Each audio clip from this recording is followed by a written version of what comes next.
listening to Bitilo with Mfali Fadera.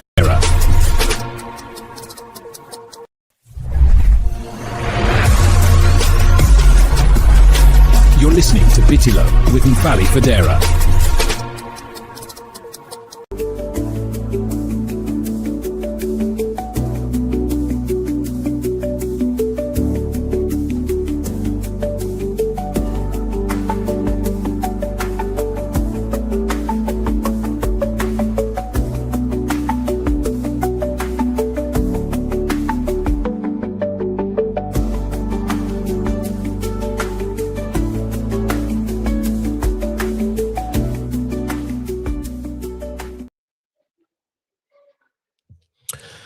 Assalamu alaikum badi lamay lalu ngali kontong ngali bismillah na Bitilo programo to jang alal badi malom falli fadera ngali kontong bi arjumo ogos karotili worowlo la benyin sango men kono konton dro kala dron nsa fale ko ngaluntang bunyari mbale soto jam bi men keta professor Hassoum Ceesay Hassoum keta moti me alon ko ninkumu mosa fanko banko tarika la bama teleti bari Palaso la Carola telemu director general ti Gambia la National Center for Arts and Culture waketa doku bundati me alon ko adol nin chusano na tarika kolu ke balundi ke tujang fo wati jang ye tara ke suffering isaje sinin sama molu se ikarang ise Gambia la kolon wole mu ala dokodi bari bidum ning honorable Hassoum Ceesay bina men kachala wole mu kuti me alon ko nga kacha dati nying lokun tambilan kono keta kuti me alon ko be dending 1981 coup d'etat la me alon ko wole sotota Gambia banko kam July karo kono atil tan sabola niaje mbenyin ku koy ko kacha kan nyin tembenna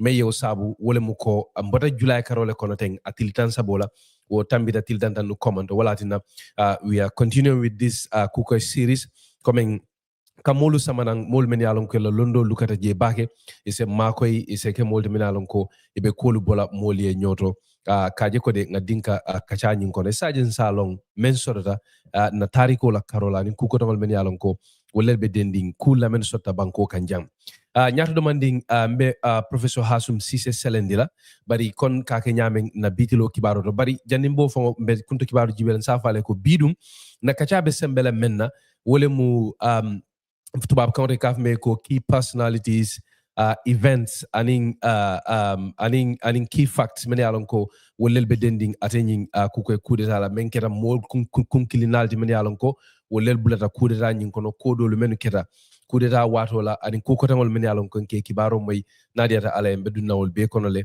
be bola mole nyato be bola mole nyoto nyato demanding honorable Hassoum, thank you very much. Welcome to Bitilo. We are very pleased to have you here. Like I was saying in Mandinka, Hassoum is a renowned and an eminent scholar on Gambian history and history in general. So we are very much happy to have you. Officially, he's the Director General of the Gambia National Center for Arts and Culture, an author himself, a scholar, a teacher. I will leave the introduction to you yourself to introduce yourself. But just to say, we are really excited to have you on the show today. What we usually do is once we introduce the guests, we look at the headlines and then start the conversation. So I would just like you to introduce yourself quickly, say hello to the listeners and the viewers, and then we can get into the conversation when we come back from looking at the top stories. Yeah, good evening, and thank you very much for inviting me. This is a very, very important show, and it's my pleasure, particularly when you told me about the topic under discussion. Yes. That is an issue that ended exactly 45 years ago. You mentioned in the introduction that it began on the 30th, yes, but it ended on the 7th. Wow. Night of the 6th into the 7th, when the last rebels were rounded up with the help of the British SAS, commandos at the MRC, facility. So the British were also involved? Yes. Well, I thought, I read your appetite. I'm good for your question. Yeah. Okay, so what we are going to do? What we are going to do? Yes, what we are going to do, Prof. I think, just like I said, we save the best for later. Hopefully we are going to come back.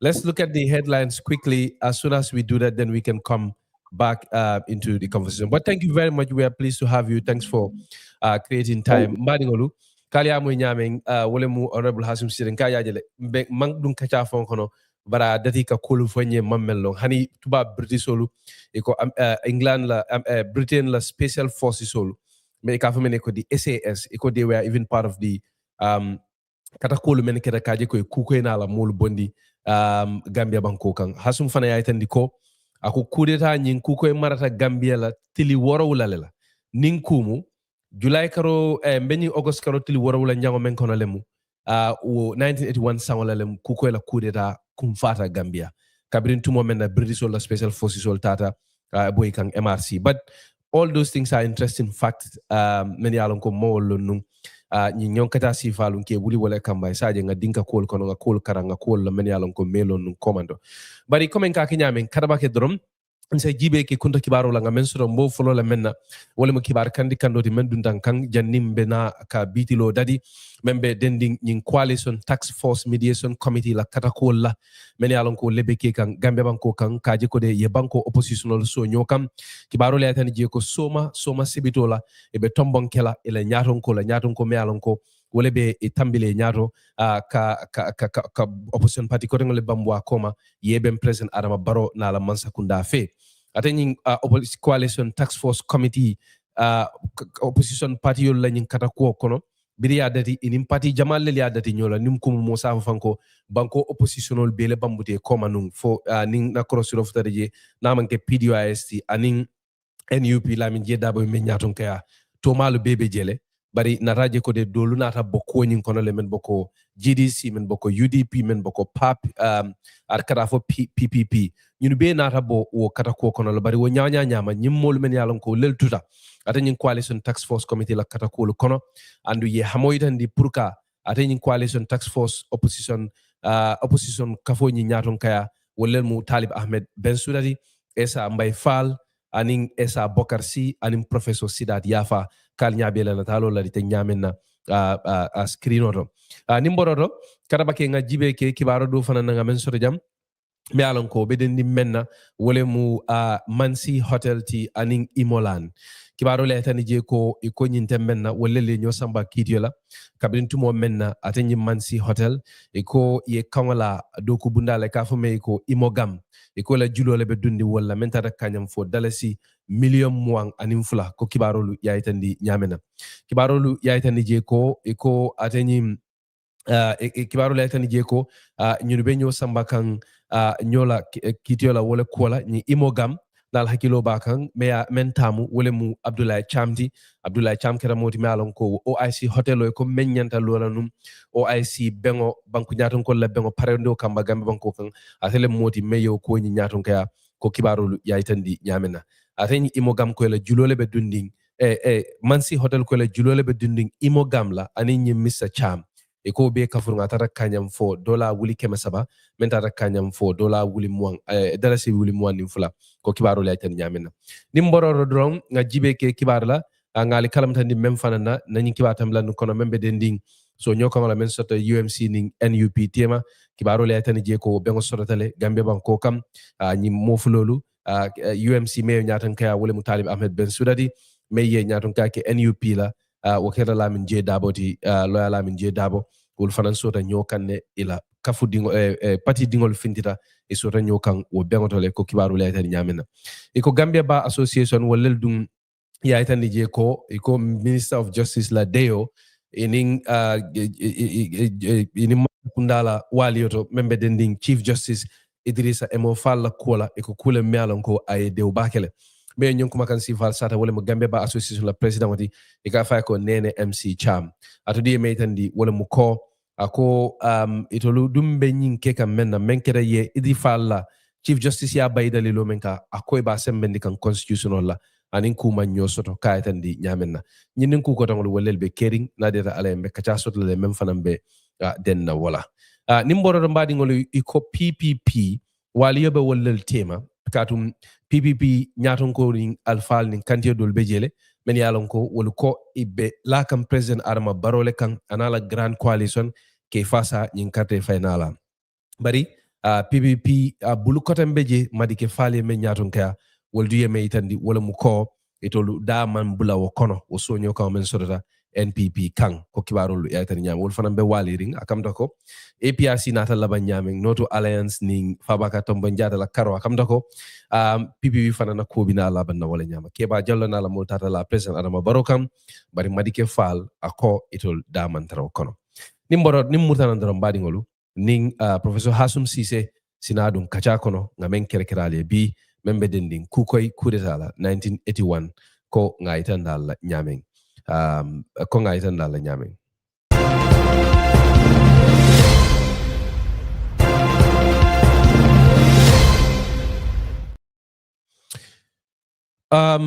good evening, viewers, listeners, wherever you may be joining us from. This is Bitilo, and for those of you that are joining us in the Gambia on radio, you are listening to Vibes FM 106.1 FM, located in Manjai. Hassoum, thank you very much for doing this. Welcome back, and we are really happy to have you here. To begin this conversation, pour mo le mene alonko tumando ba to wolen ka bulan no maja niaje bi mbe angale kan fokam. Hassoum ya itandin na lako wole mu kuti me alonko ase abela flaka kachake ni menna katu nyimu kukutale di tariko la karola ku jamalel beje men be mesiaring anda jikita ko ninga kachasoro nung angale kamala wose keno wose kulu fanan sone andino ate bulle ka dinkano kulu kono kende ke bari mbe kallale kadun ka findi angale kama kono anin kan kotangol men yalonko nteni Hassoum be wole moy isaje mol men fanan ben jibe ka be lamoy kan ifananse abula no call no makana akana call kana filima. But honorable professor, where I want us to start is I know you are not a politician, and I don't want to drag you into ongoing political conversations, but when you see what is happening to the PPP right now, what do you think President Jawara will make of that? Probably that's a good starting point. Well, well, I believe, people like you in the media, you are making a mountain out of a molehill when some of these things happen. Right. There is nothing new. This is nothing new. This shows the beauty of our democracy and how it has matured over the years. I remember Sadauda himself benefited from, cross-carpeting, okay? Tactical electoral alliances, coalitions, mergers. That is what helped him to build the People's Progressive Party. There was never a time in the history of the PPP that it did not have internal dynamics. Right. It had its own. There was so much freedom in the party. As far back as 1961. Well, you are. I thought you are to interview me about Kukoi Samba Sanyang, and now you are dragging me into political history. No, yes. Yeah, but as far back as 1961, 18 months after the party was created, there was a split. Sanjari Bojang was kicked out. New. Well, no. That shows the beauty of Gambian, democracy, and that shows how open, how dynamic, the People Progressive Party has always been. It has been. There have always been tendencies, factions, but of course they have always also been able to handle it with elegance. Yeah. So please, I know, you are itching. Yeah. Yes. Your journalist. Your journalistic calling, but I think it's really trying to make a mountain out of a molehill. This is normal. This is normal. It's perfectly normal. It is normal, as stated by Professor Hassoum Ceesay. I'm sure they will live through this, as they have done several times before, as you just mentioned. But Honorable, before we delve deeper into July 30th, 1981, the day of the coup itself, I want us to take a step back to look at Gambia, the prevailing socio-economic and political condition of the country before or around 1981. Can you take us back to 1981 Gambia? How was Gambia like? 1981 Gambia, 16 years after independence, the country was stable, flourishing. There was an economic boom because of the groundnuts. The state-led economy was also doing very well. The parastatals were growing, the National Trading Corporation, the Gambia Public Transport Corporation, the Gambia Commercial and Development Bank, the Gambia Livestock Marketing Board, the Gambia Utilities Corporation, GUC, the Gambia Fisheries Company Limited. These were some of the state-owned parastatals, that were operating, employing Gambians and contributing to national development. The politics was open, accessible, and flourishing. There were no political prisoners. Maybe the only country in Africa at the time we did not have any political prisoners. There was a free press. Maybe the only country in Africa at the time that had private newspapers. The Nation, the Gambia Outlook, the Gambia Onward, Hibar, and of course you had the government newspaper, the Gambia News Bulletin. You had Radio Seat, the commercial music station, the only one of its type in Africa at the time. Elections were to happen the following year, multi-party democratic elections, not only elections, but multi-party democratic elections. The Gambia had also won deep respect for being the most peaceful, the most stable, and the most open society in Africa. And this was, I'm now reading, this was from a report published in New Africa magazine in the summer of 1980. There was a survey asking readers the most peaceful, stable, and democratic country in Africa. And the readers of the magazine said, the Gambia. Right. So this was in 1980, just a few months before, the Kukoi-led insurrection. Internationally, we had open embassies, gradually. Because there was no rush to open embassies. We had open embassies in London, in Dakar, in Lagos, in Freetown, in Washington, in New York, and I think Paris was being, the Paris mission was being, contemplated. Yeah, right. So our international relations was growing.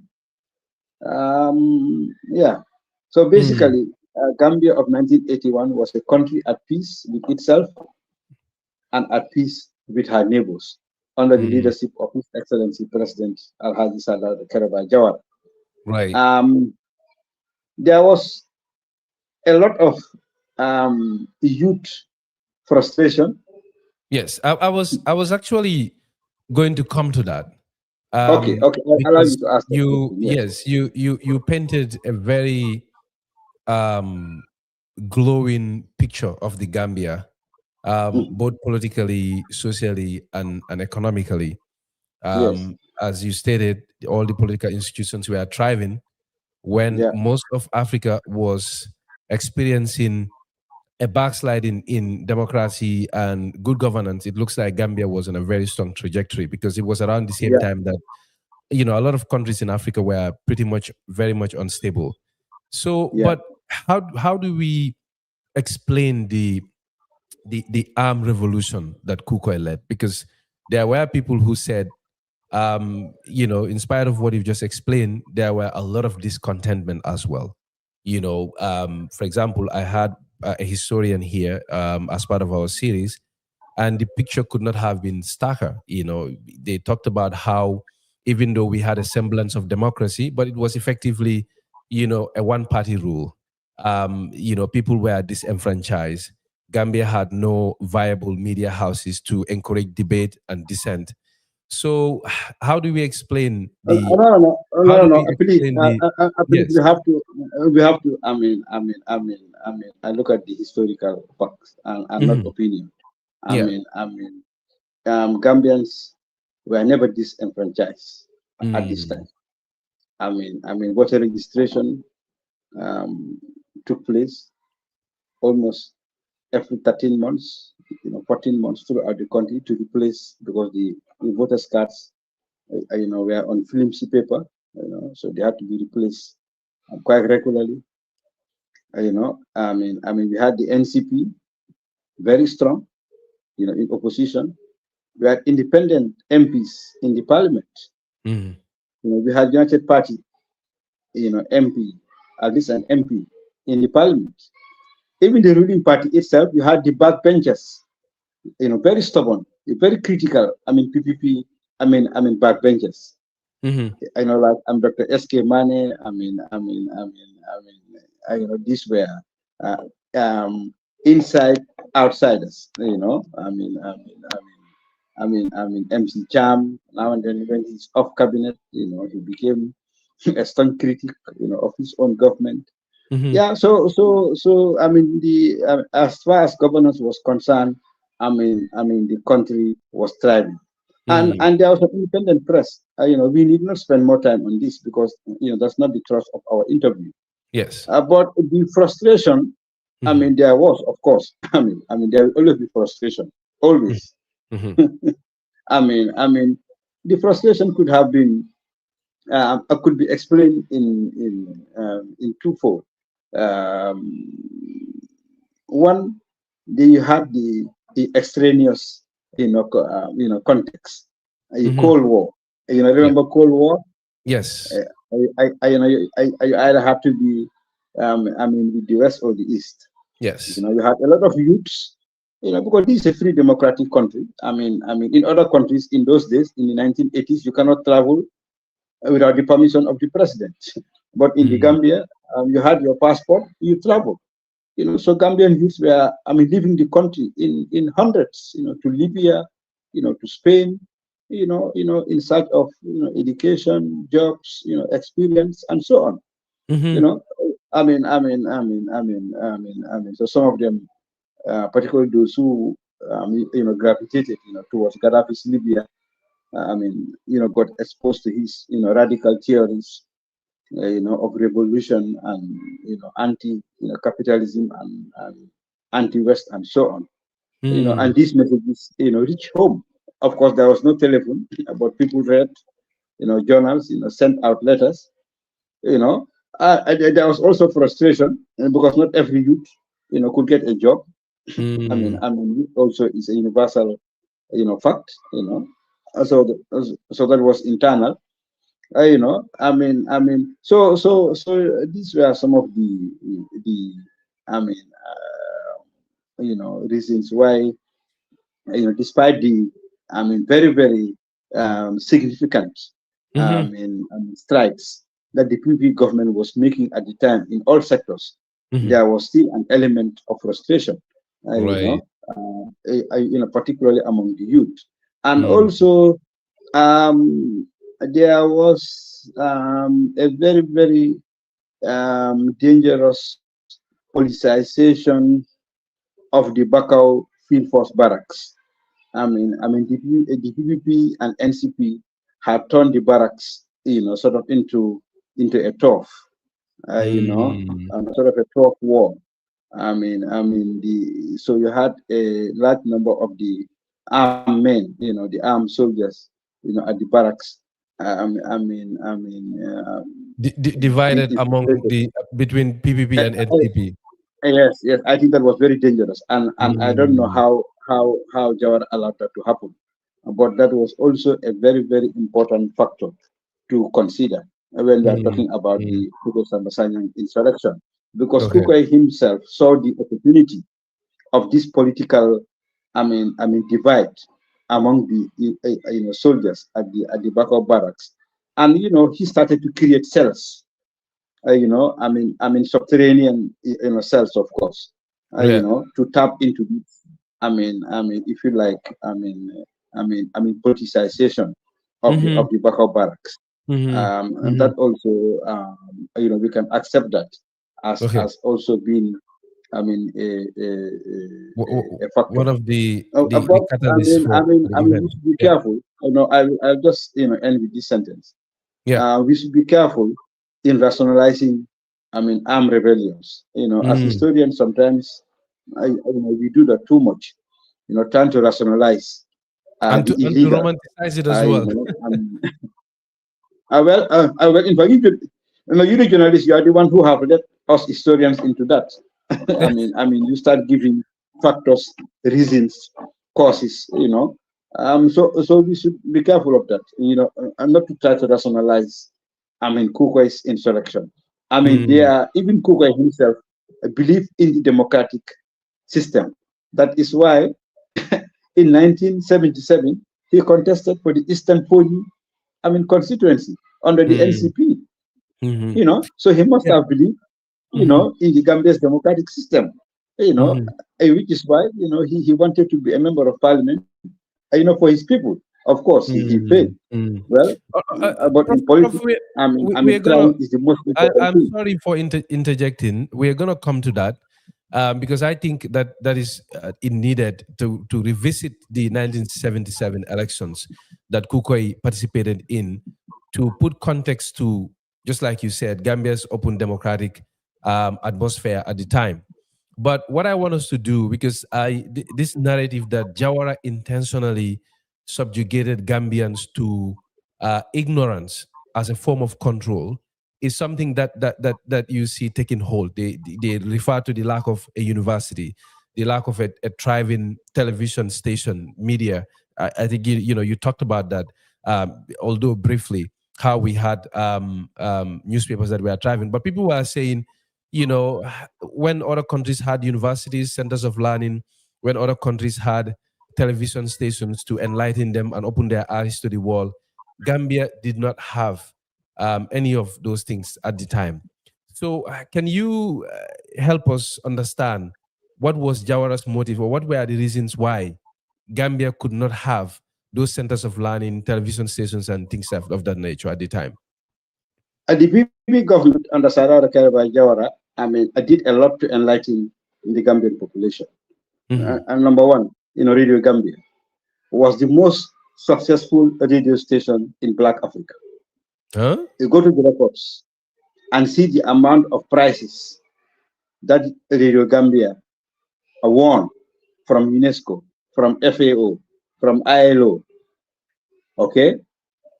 Yeah, and other international organizations, because of, excellent programming, relevant to national development, to health, to education. The Gambia pioneered, school by radio at that period in 1981.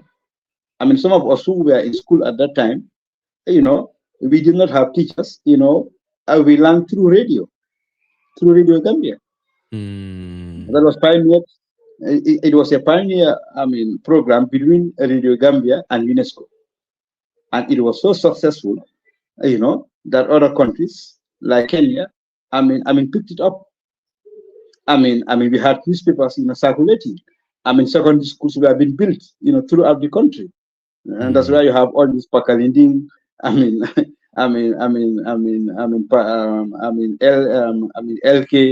Kuntaur, Berending, Gunjur. All those schools were built, during this period. The PPP itself became one of the political parties in Africa that were in power that had a very strong intellectual base. They had this regular symposia. People like Mr. Pambay, Alaji Morlamin Saho, Bibi Dabo, young intellectuals, debating issues about the country, about national development. Jawara introduced Tesito. At this time of 81, Tesito was flourishing. Throughout the Gambia, nobody waited for government. People were building, causeways, schools. I went to a Tesito school in Pancha. Our school started as a Tesito school, meaning, the villagers, cut some leaves, made 2 huts, and the government posted a teacher. Yeah. So this was a period of great. I can say of national, reckoning. Unity, and there was this, purposeful drive, towards achieving, our development goals. Yeah, amazing. If you're just joining us, we are with Professor Hassoum Ceesay. This is Bitilo, topic of discussion: 1981 coup d'etat, the Kukoi Samba Sanyang coup d'etat. We are looking at key personalities, key events, and untold stories. What we've been doing for the past 20 minutes or so is to look at the prevailing socio-economic and political conditions at the time. And Prof has been very optimistic and very positive in the image of the Gambia that we had at the time, that Gambia was thriving democratically. We had, a very well-functioning multi-party democratic system in place. The media was very vibrant, etc., etc. Ning Professor Hassoum Ceesay le bejang bemen kacha kan ko ngafa nyamen kuko la coup d'etat lem bemen kacha kan fonyin optika kana fula fonyin tembola wala mu Gambia be al halo men nyama nung 1981 janning kuko coup d'etat bina, because dol beje e kam yitandi wala mu ko kolbe laari nyamen num banko kan wala ye nyunu bula wonyon coup d'etat sifa la bari be menje kam be mem moy kam kaba hasim bulu wala mu ko Gambia wo jamanola mo safo fanko bankule mealon ko Afrika banku jamal bije nyabota fere fole ni nata jibelo ken na politiko la nka carte fa soto wati ni wati Gambianol passeport be bul dawda dia de ta dunia kono andi man sula man sakunda la sarola nga kibata la ni kibaje jam bundal soto menu ba kata kanum molbe nyomoy kanum abe kol fo kan so sila minaduna damento wala mu kukoy fango jatodi ani 1981 sango kudita ni menketa ani kuko tamal men yalon ko wolelbe dendingala atol membe moy kan radio dal moy kan Vibes FM 106.1 FM atol membe jibe kan internet on safale ko ale subscribe na YouTube channel o tani Bitilo Facebook nali o ke doron fananka cool senenle Prof, I want us to move to Kukoi himself as a person. I want you to take us beyond the coup maker and introduce us to the man himself, his upbringing, his education, and his political beliefs. Yes. Very good question. And as historians, we do a lot of emphasis, put a lot of emphasis on that, knowing the personality, in studying the events. He was born in 1953. He went to St. Augustine's High School. St. Augustine's in Banjul? Sorry? In Banjul. St. Augustine's in Banjul. Yes. Yeah, that's my alma mater too. So that's why he was a Catholic. He was a Catholic. Oh, amazing. He went, he studied chemistry at A level. I saw his results in the archives, chemistry, physics, mathematics. So he was a science student. He wanted to be a priest, a Catholic priest. In fact, he went to Ngasobi at the very, very famous, Catholic, seminary in Senegal. So that's so that he was brilliant. He wasn't a charlatan as far as educational attainment was concerned. But he did not complete the seminary at Ngasobi. He fell out with the superiors there. And then he drifted. Like I was telling you, many Gambian youths drifted towards this underground, because at the time in Batos, Banjul, you had a lot of underground youth movements. Fansoto, Tonya, Black Scorpions, Kwame Nkrumah Memorial Foundation. These were radical leftist, anti-Jawara groups. But usually they were well read. I will not say well read. They read. They read widely. Yeah, they read widely. Marx, largely ideological. Nkrumah, Kubara, Cabral. Because this was the 60s and 70s. If people read books, read journals and magazines. So Kukoi was among those people. I believe from my research, I believe he attended the first meeting of the Kwame Nkrumah Memorial Foundation. I don't think I will not say he was a founder member, but he attended it. As a sixth former. I saw his name in the list in the intelligence, because the Jawara secret police were monitoring them. Yes, the special branch. So his name appears as having attended that very, very historical meeting. So this was 72, 73. He disappeared. 4, 5 maybe to Libya. Came back. 77. Joined the NCP. Maybe that's what puts Bieber into problem. When the coup failed, because people thought that he was, he had foreknowledge of the insurrection. But he contested. He campaigned for Eastern Punya and contested the elections. Yes. Yes, and lost, and then disappeared again. Okay, so that's one event that I also want us to look at a bit, because just like you said, he previously contested election in 1997 for Eastern Fonya and lost. And according to what we gathered, 77, yes. And what we gathered, he lost heavily. So I just want to understand, how important is his early political experience to understanding what happened on 81? Was there any connection whatsoever? I think it's very important, because in 77, even the New York Times, thought that Jawara will, fall from power. They thought people will remove him. Even the New York Times, they sent a correspondent, to cover the elections. Wow. In 77, those elections were the hottest elections ever contested in this country. But why was 77 particularly contentious? Because Sirif Giba, a founder member of the People's Progressive Party, a successful minister, brilliant, young, very nationalistic, former vice president, former ambassador, turned against his boss, and had the support of all the millionaires in the country almost. Wow. Solodavo and others, the bios, the Sanking bio in Liberia, all these, multimillionaires, supported Diba, against Jawara. He brought in, new pences, so his campaign was well funded. So everyone expected that. I say even the New York Times, my brother, go to the archives. Even the New York Times, covered the elections.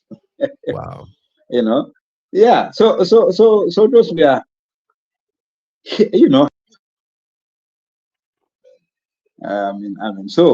the election must have had a very, very lasting impression on him in two ways. For one, he realized, how well entrenched the PPP government was. Because when everybody thought that, Sirif Giba will be at State House, he got less than, a quarter, or maybe just slightly above a quarter, of the seats in Parliament. Because in those days, our president was not elected directly. We elected the MPs, and the MPs will elect the president. Okay, Mm. so we had this, very strange form of, electing a president.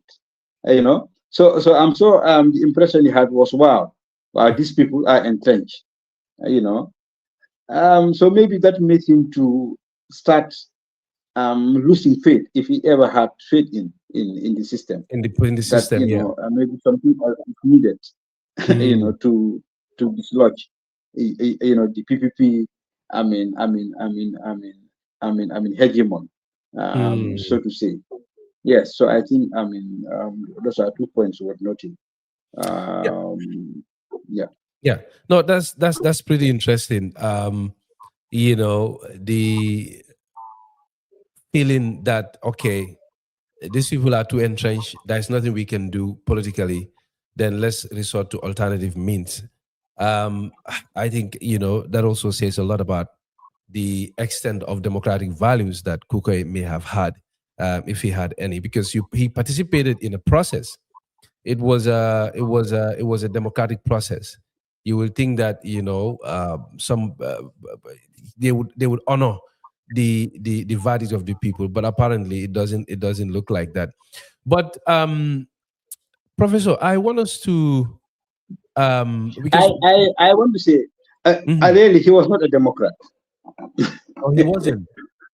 Well. No, no, he wasn't. He wasn't a Democrat. Maybe in 77, he thought he can become a Democrat. Mm, You know, yeah. yeah.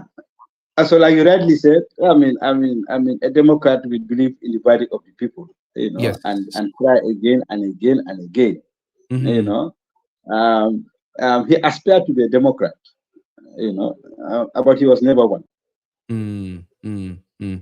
Yeah, we'll come to that because I had the chance to listen to his radio broadcast, and we will play that shortly on the show Okay, here. okay. Yes, and he was Yeah. alluding to a lot of social and political issues, issues that he cited as part of the reasons for championing the revolution. But um, we often hear Kukoi's coup. Who were the other key people who planned and executed the coup d'etat with him? Because I'm That's sure it the was not him alone. that's the $100 question. Still now we Mm, don't know. Yeah. Still now we the historians we don't know. It is the foggiest. Rebellion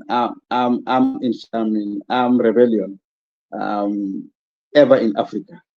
Foggy in the sense that, mhm, we still cannot believe that the names that were broadcast, as his, council, this revolutionary council, could have been the real people to rule this country. Because, some of them were 18-year-olds. Some of his, the names he read of the list. You say you have the audio. mhm, Some of them were 18 years, 19 years. Some of them, had never been to school. And they could not even sign. Some of them were taxi drivers. Yeah, he's, like even in Banjul, I'm sorry, you used to have your taxi man, mhm, whom you will call to take the kids to school or to, take you out of the rain. So mhm, so so we still cannot believe, maybe in another 20, 30 years, more information will come out as to who were really the people behind the coup, because mhm, it is unbelievable that, among the list of people that he announced as his supreme, in a revolutionary council, those were the people who were going to run this country, and that worked against him. Because a very good man died recently in an accident in Jara. Mr. Osi Jara. May he so rest in peace. I interviewed him shortly mhm, before he died. He was the protocol officer at the Gambian High Commission in London at the time of the coup.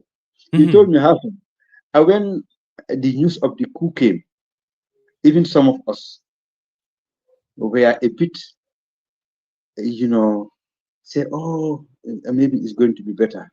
Maybe mhm, it's fine. But Hassan, he told me by 11 o'clock London time, when we had the names of the so-called Revolutionary Council, we say, oh no, this cannot be allowed to continue. No, our country will be doomed. Yeah. So, but we still don't know. We call it the Kukoi Coup because he was the face, and the voice, we heard over the radio. He claimed to be the leader. But I think, as far as evidence is concerned about the coup, that is where it stops. Who knows? Who knows? There were shadows. Who knows? There were shadows, behind it. Internal, external. But I think we just have to leave it at that for now. Yeah. So do we know anything else about those individuals, and also how ordinary everyday people, like you said, Simon drivers, Talibo. Sorry? Yeah, Simon Talibo was in the council. Simon Gajigo. No, Simon Talibo Sani. Yeah. Simon Talibo Sani. Yeah. He was a boy who gravitated around Kukoi, doing attire for him. Junkum Sawo was also, he was a field force guy, illiterate, field force, but very angry, against the Jawara government. There was this guy Jao, that's Talibo there.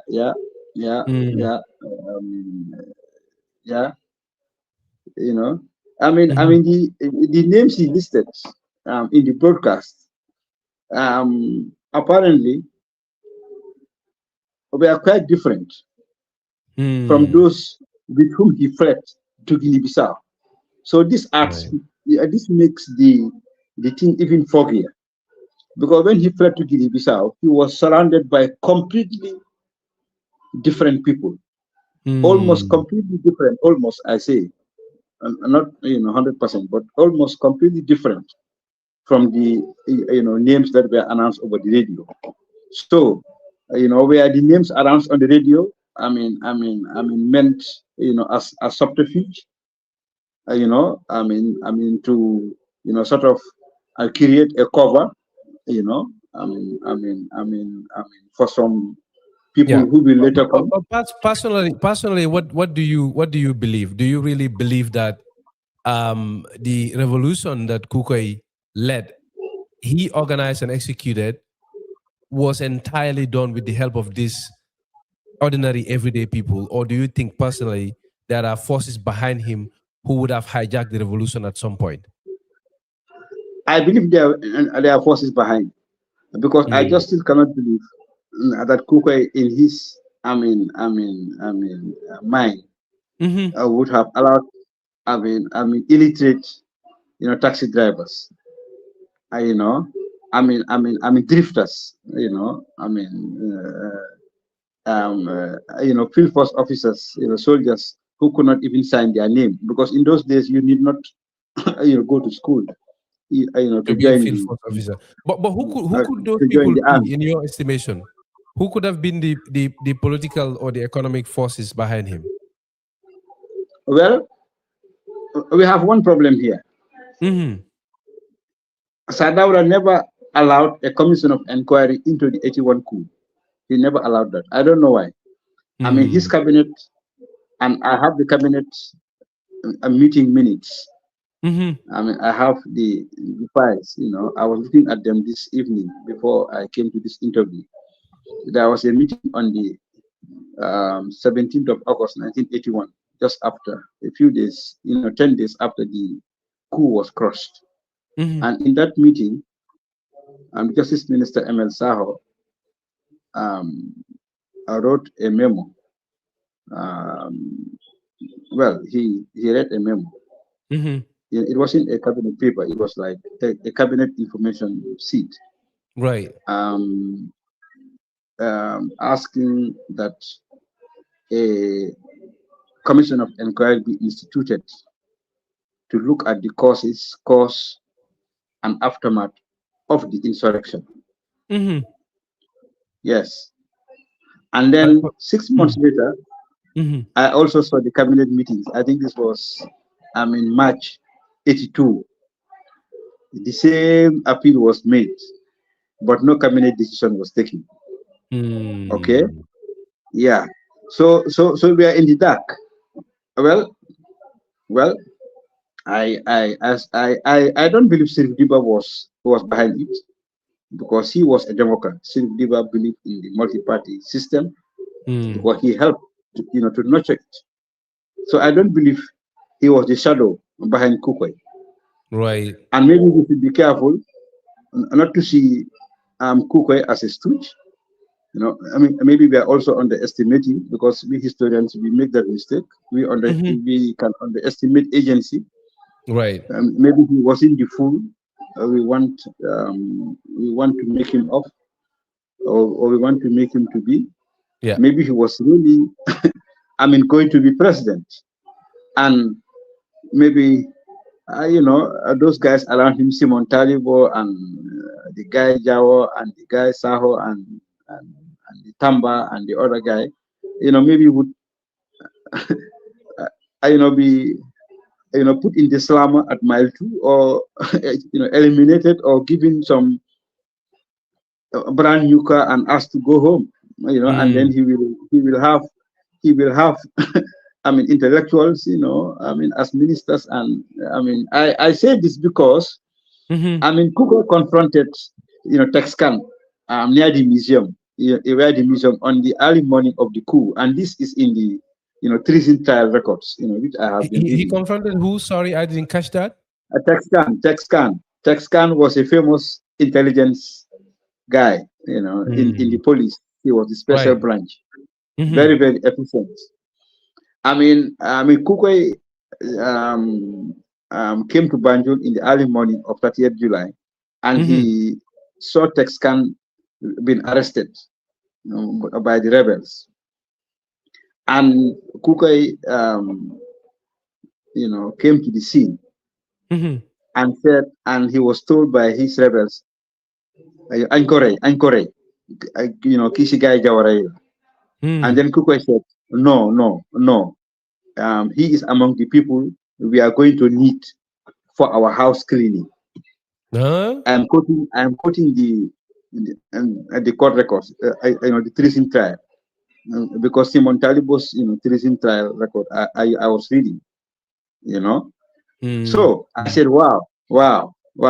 If Texcan, who was well known in the Jawara security apparatus, and that's how he was spared. Otherwise, Texcan would have been shocked. But they had already undressed him, and they are the keys to his car. At the museum there, at the petrol station near the museum. In Banjul. Yes, according to the court records, Kukoi told them, no, let's spare him. We will need him during our house cleaning. Yeah, so I say, wow. That's pretty interesting. I put on my historian lens and say, wow. So maybe these guys, the Simon Talibos and the Jawas and the Sawas and the Tambas, whom he announced as the Revolutionary Council, were in fact, going to be expendable.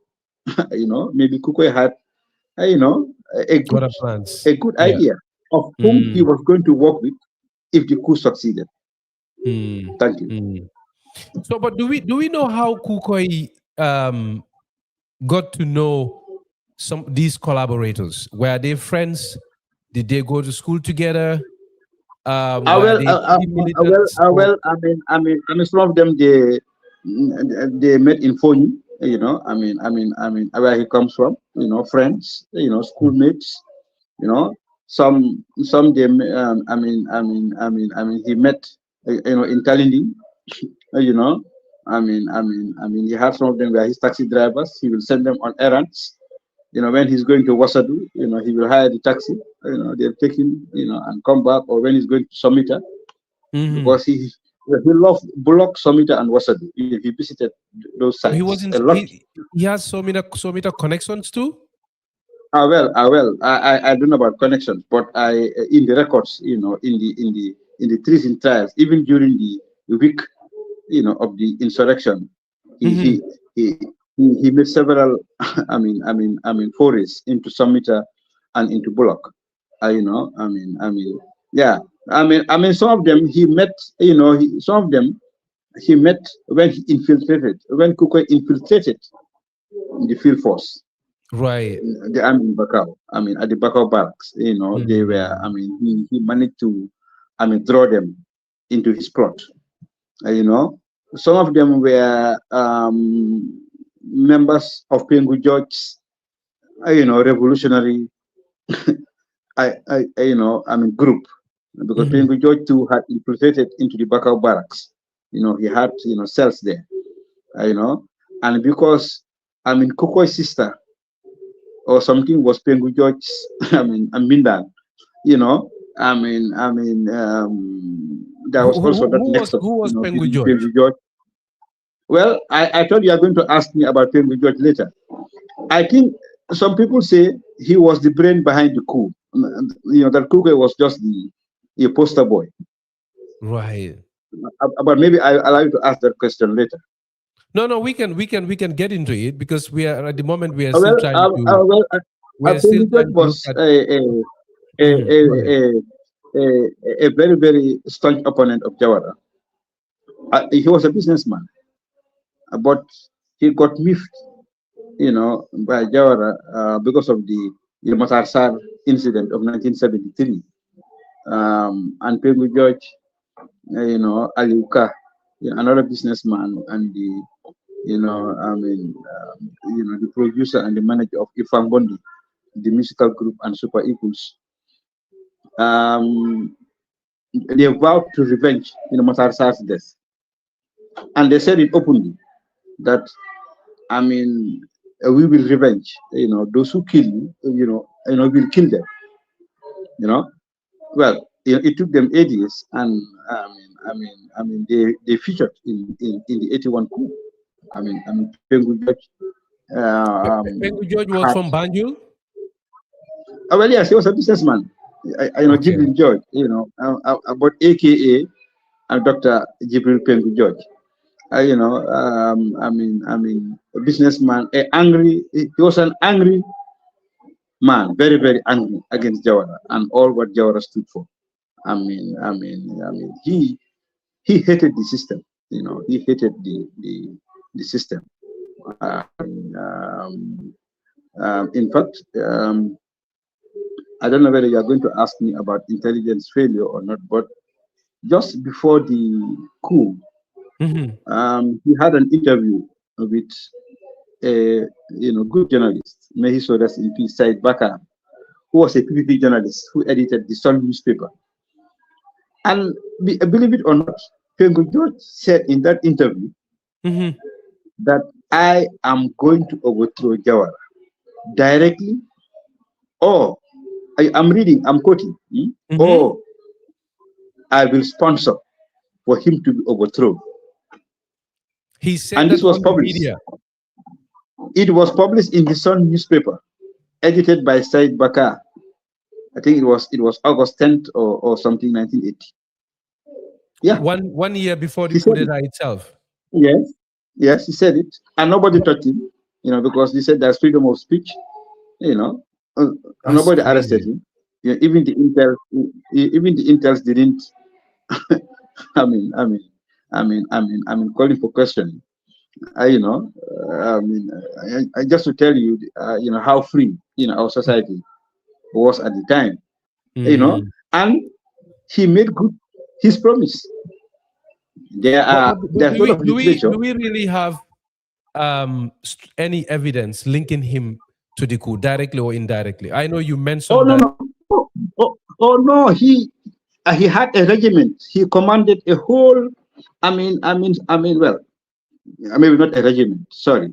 Well, let's say a squadron. Mhm. He had a whole squadron of armed soldiers whom he worked with. During the At coup. the airport. Yes, he led he helped to seize the airport. He fought off the Senegalese attack at the airport. He, I mean, I mean, he fought off the Senegalese at radio seat. I think he boasted that he shot the Senegalese, helicopter, that crashed, near radio seat and killed all those soldiers. But I don't believe him. And maybe. I think the helicopter crashed because the pilot thought that he was landing on the highway, not knowing that he was still over the sea. He was the guy going around, mobilizing Gambians, to resist the Senegalese. Kukoi spent most of his time at the Bakau barracks, under heavy security. During this period. So it was Pegu George, who was like, doing the rounds, making sure that, Radio Gambia was still in their hands, and so on and so forth. On the 3rd of August, on Sunday, he was killed at the back of barracks. What we know, killed? And this I know from the court records. We cannot say it. Because we believe. No, I will not say it. I will not say it. We don't know, or we cannot say it.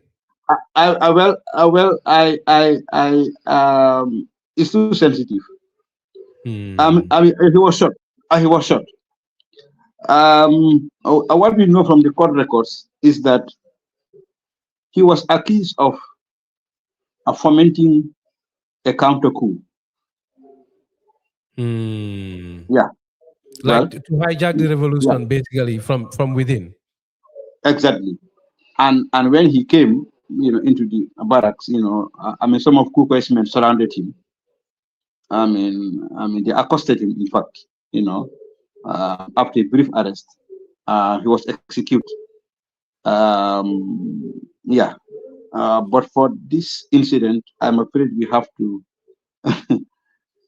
Okay, but what I want to confirm is we can confirm that he was not killed at the hands of the pro-government forces. Oh no! His revolution, consumed him. He was a man of revolution. That's how he gave his party. The Gambia Socialist Revolutionary Party. Jawara refused to, register the party. He changed the name again. Okay, so he refused to register. He had some. So he became. No, sorry for interjecting. He had some form of formal political association at the time. Like a political party. He in the interview with Said Baka, I'll send you this interview. Please, you read it. The interview with Said Baka, he said he was going to form his own political party because he believed that Jawara knows only violence. That he spent a whole page, ranting about, the fact that NCP was wasting its time, trying to, remove Jawara through the ballot box, that's. So he had this underground movement, and he recruited members at the back of barracks. He had some money, give these field force guys, fridge on loan, a fan, on loan, a bag of rice on loan. So that endeared him to maybe a few of the soldiers there, and he worked with them, during the first 4 days of the coup, So Kukoi, according to the court records, believed that Pegu George was trying to either arrest him or make deal with the Senegalese, because remember the Senegalese soldiers had intervened as early as the early morning of the 1st of August. About his story, I have written about him, in a book. It's very interesting. He's a guy whom we should know more about. He was flamboyant, colorful.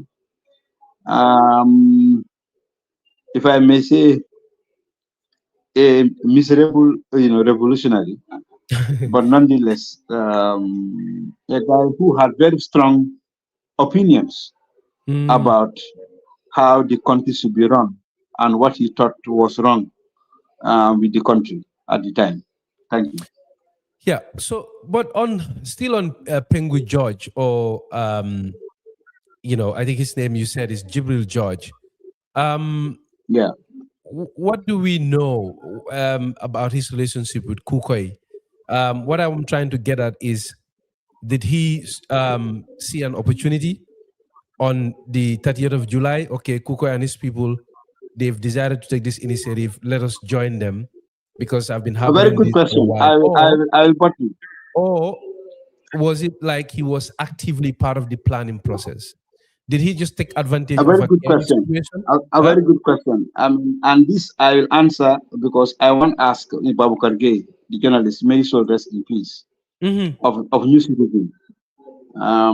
He covered the coup for the BBC before he got arrested Yeah. on the 12th of August.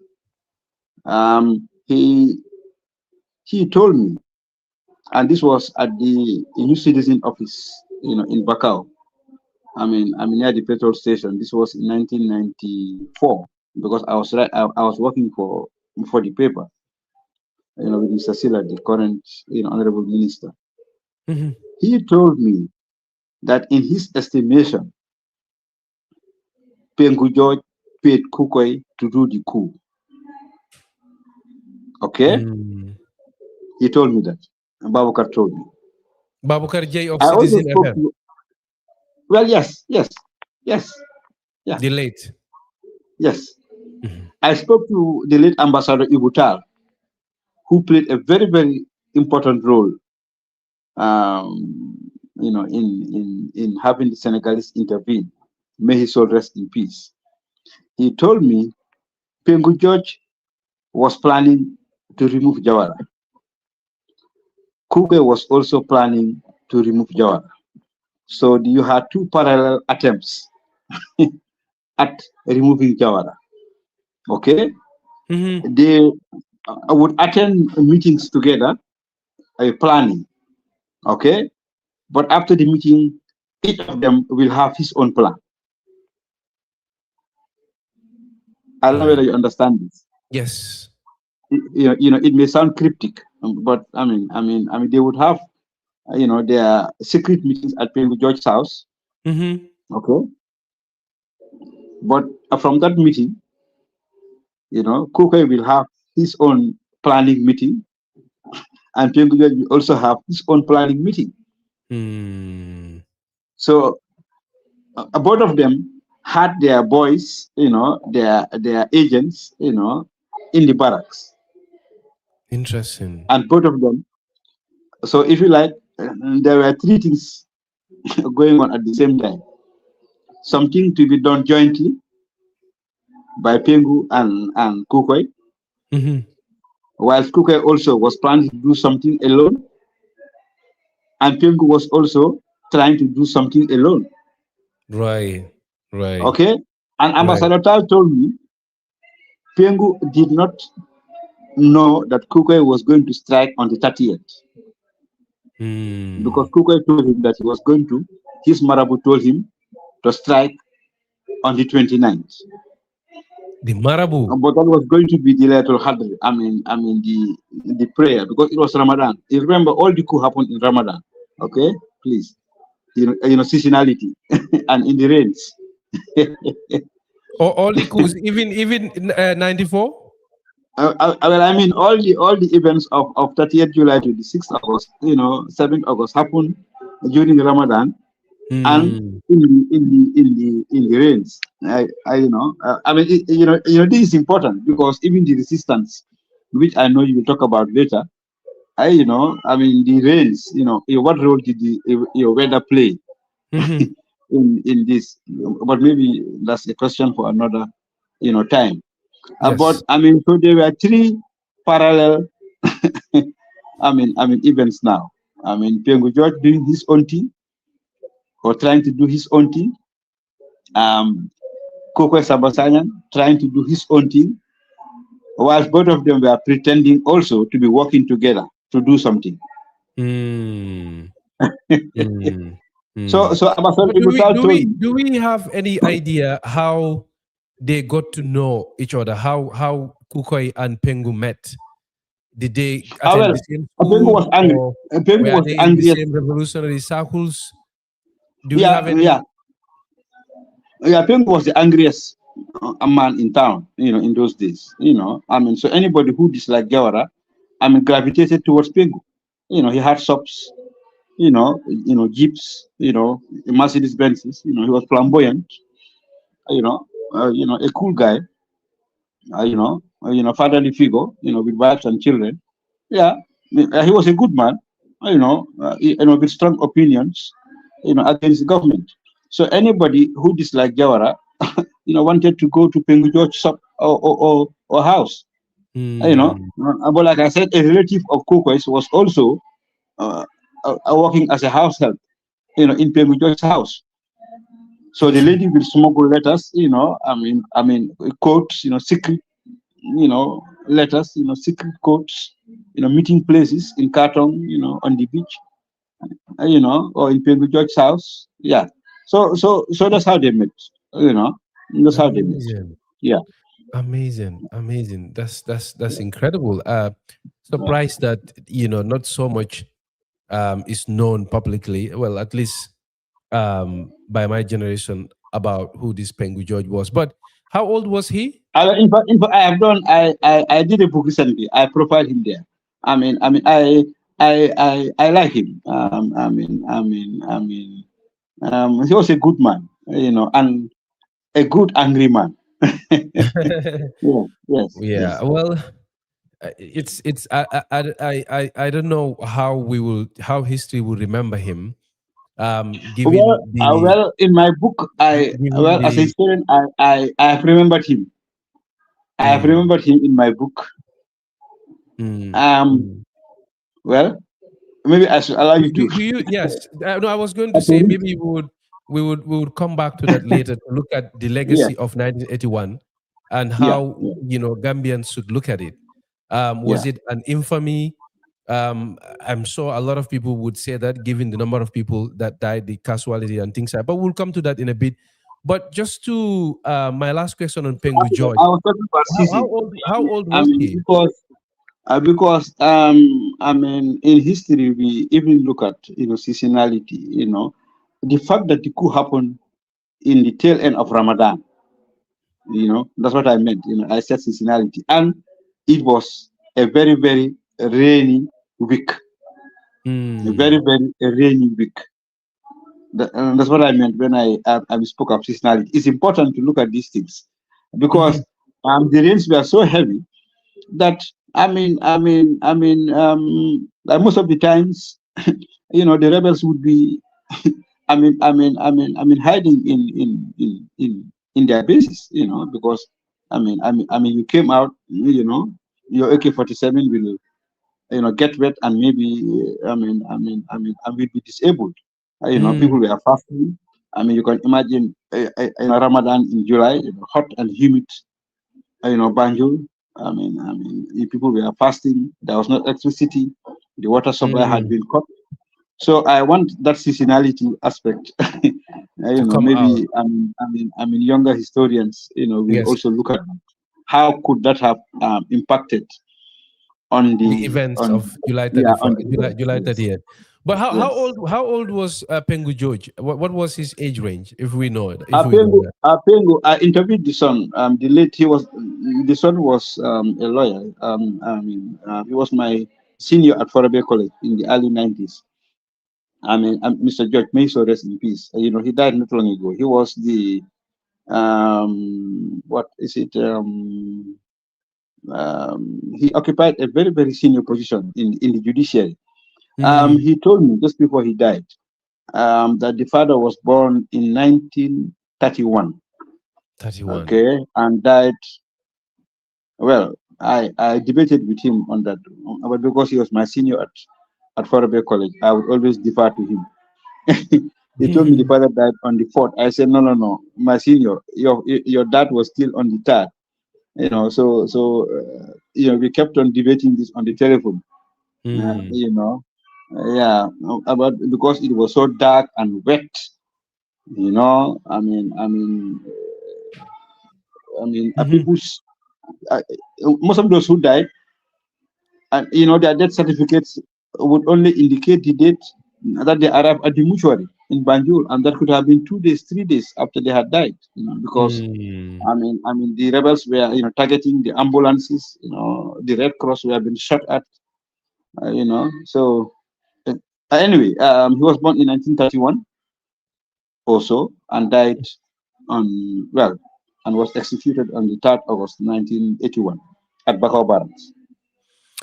Um, Prof, still on the key personalities and potential people that were associated with Kukoi in this school. The name Papcha Sinseka comes up a lot. His PCO. name, yes, his Yes. name is associated with this period. Who was he, and what do we know about the role that he actually I know played? him. I know him. I interviewed him. You interviewed Pap, yes, Pap Well, yes, Chasin. yeah. Yes. Yes, for you citizens, Babukar, he was a friend to Babukar, and now and then Babukar will tell me, and this was just after the 94 army coup, and Babukar always wanted to quote him, a PCO, Che is from Che Guevara, okay? Che Guevara, I would describe him as among the most intelligent people that this country has ever produced. He was born in 1942 in Sorry, Bako. Hassoum. Yeah, So you mean the name Che as part of his name Che Yasin? yeah. Actually, it's in reference to Che Guevara. He told me. He told me Wow. 30 something years ago. He told me. Because I thought in the Gelawar tradition in Senegal, Che Yasin was a name. He told me, no, Mhm. no, I am a trauma of Che Guevara. You know Che Guevara? I told him, yes, yes, my learned lawyer. I know Che Guevara. The Andean revolutionary. He said, yes, yes, yes. So Che, Mhm. although the way we spell it here, we join the Che and the Yasin. But in fact, according to him, there should be a hyphen. Che or Che hyphen Yasin. Yasin, right. Anyway, he was born in Patos. He trained at the teachers college in Yundum. Became a teacher briefly. He was very active in the underground youth movements, but left for the United States. He was a brilliant scholar. I think among the most brilliant Gambian scholars. Hmm. But whose scholarship, unfortunately, this country has never been able to understand because he dabbled into politics, and the rest is history. But Hmm. he studied at the American University, a prestigious one in the US. Was the best student of his class.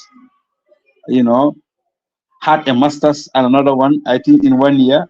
Also, he had two masters. Did a law degree. In quick succession. Um, was called to the bar here in '73. He returned and just became very angry, very, Hmm. very angry. Against Jawara. I think he even refused to work for the government. Instead, he established a legal practice. In '75, he officialized his opposition to Hmm. Jawara and then, formed the National Liberation Party (NLP). But before we move on, Yeah, do we understand yeah. where the anger came from? Well, these were intellectuals who thought, you know, they had their own ideas about how Grievances. the country should be run. And please, Right. we should be circumspect about this, and not that you know things were going wrong, but just because they felt things were going wrong. I mean, the American train, yeah, and of course, I'm sure they had some, some element of, arrogance too, thinking that they knew better how to run Mhm. the country than those who were entrusted with it. Yeah. So, but I believe he was a great intellectual, brilliant, brilliant mind. I mean, he contested the 77 elections under the NLP, but he lost. And when he lost, the PP government also, tried to, pauperize him.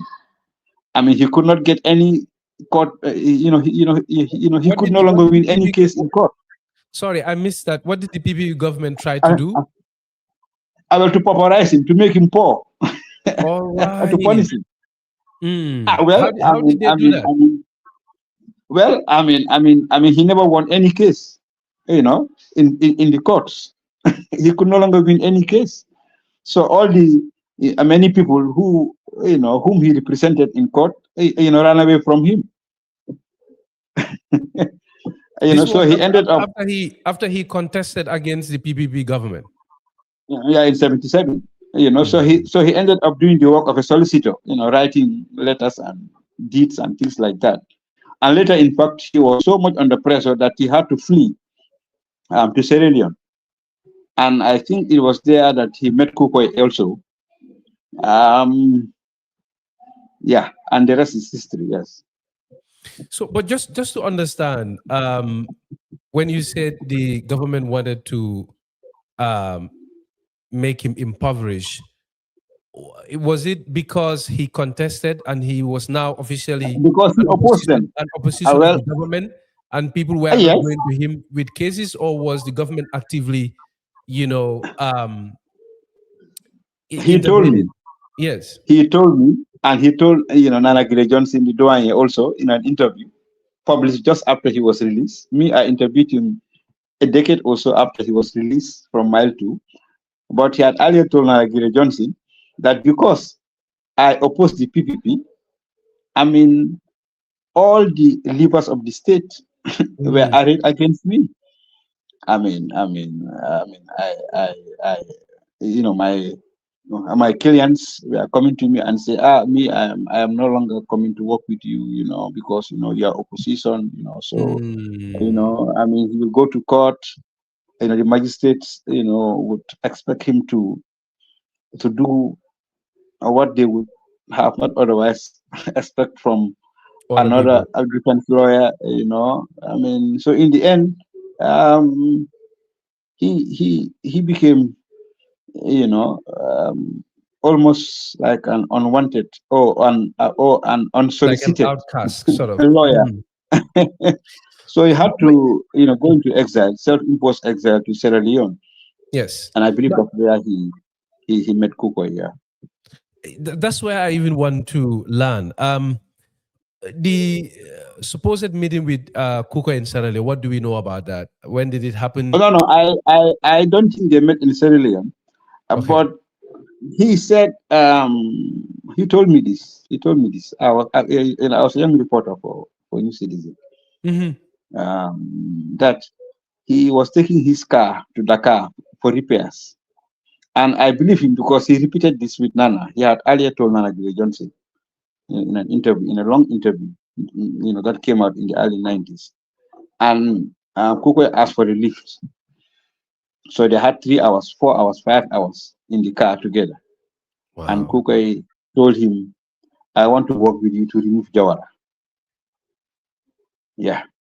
In Interesting. fact, when he was arrested in Senegal, um, because strangely, the days of the coup, Pap Yasin was nowhere to be seen in the Gambia. But the Senegalese intelligence arrested him in Dakar, and he was chained, put into a cage, and into a helicopter. So he was like a prize. He was like a big prize. Mm. They could not even trust, putting him inside a car, a police car. He was put in a whole helicopter And then just to flown to bring him to Banjul. Mile 2. Yeah, to bring him to Mile 2. Yeah. He a, a, a, an evidence produced against him he was sentenced to death, of course, was that a letter that he wrote to Kukoi. The prosecution were never able to produce the letter. Maybe somebody ate it, or tore it into pieces. But some of the prosecution witnesses quoted the letter, and it looks like they all quoted the same thing. So in the end, the judge said, "Well, you cannot all be wrong." But the letter was basically telling Kukoi, "Yes, go ahead. I am here," something like that. And for that, he was sentenced to death. He stayed in the Slama until February 1991, when Jawara amnestied him.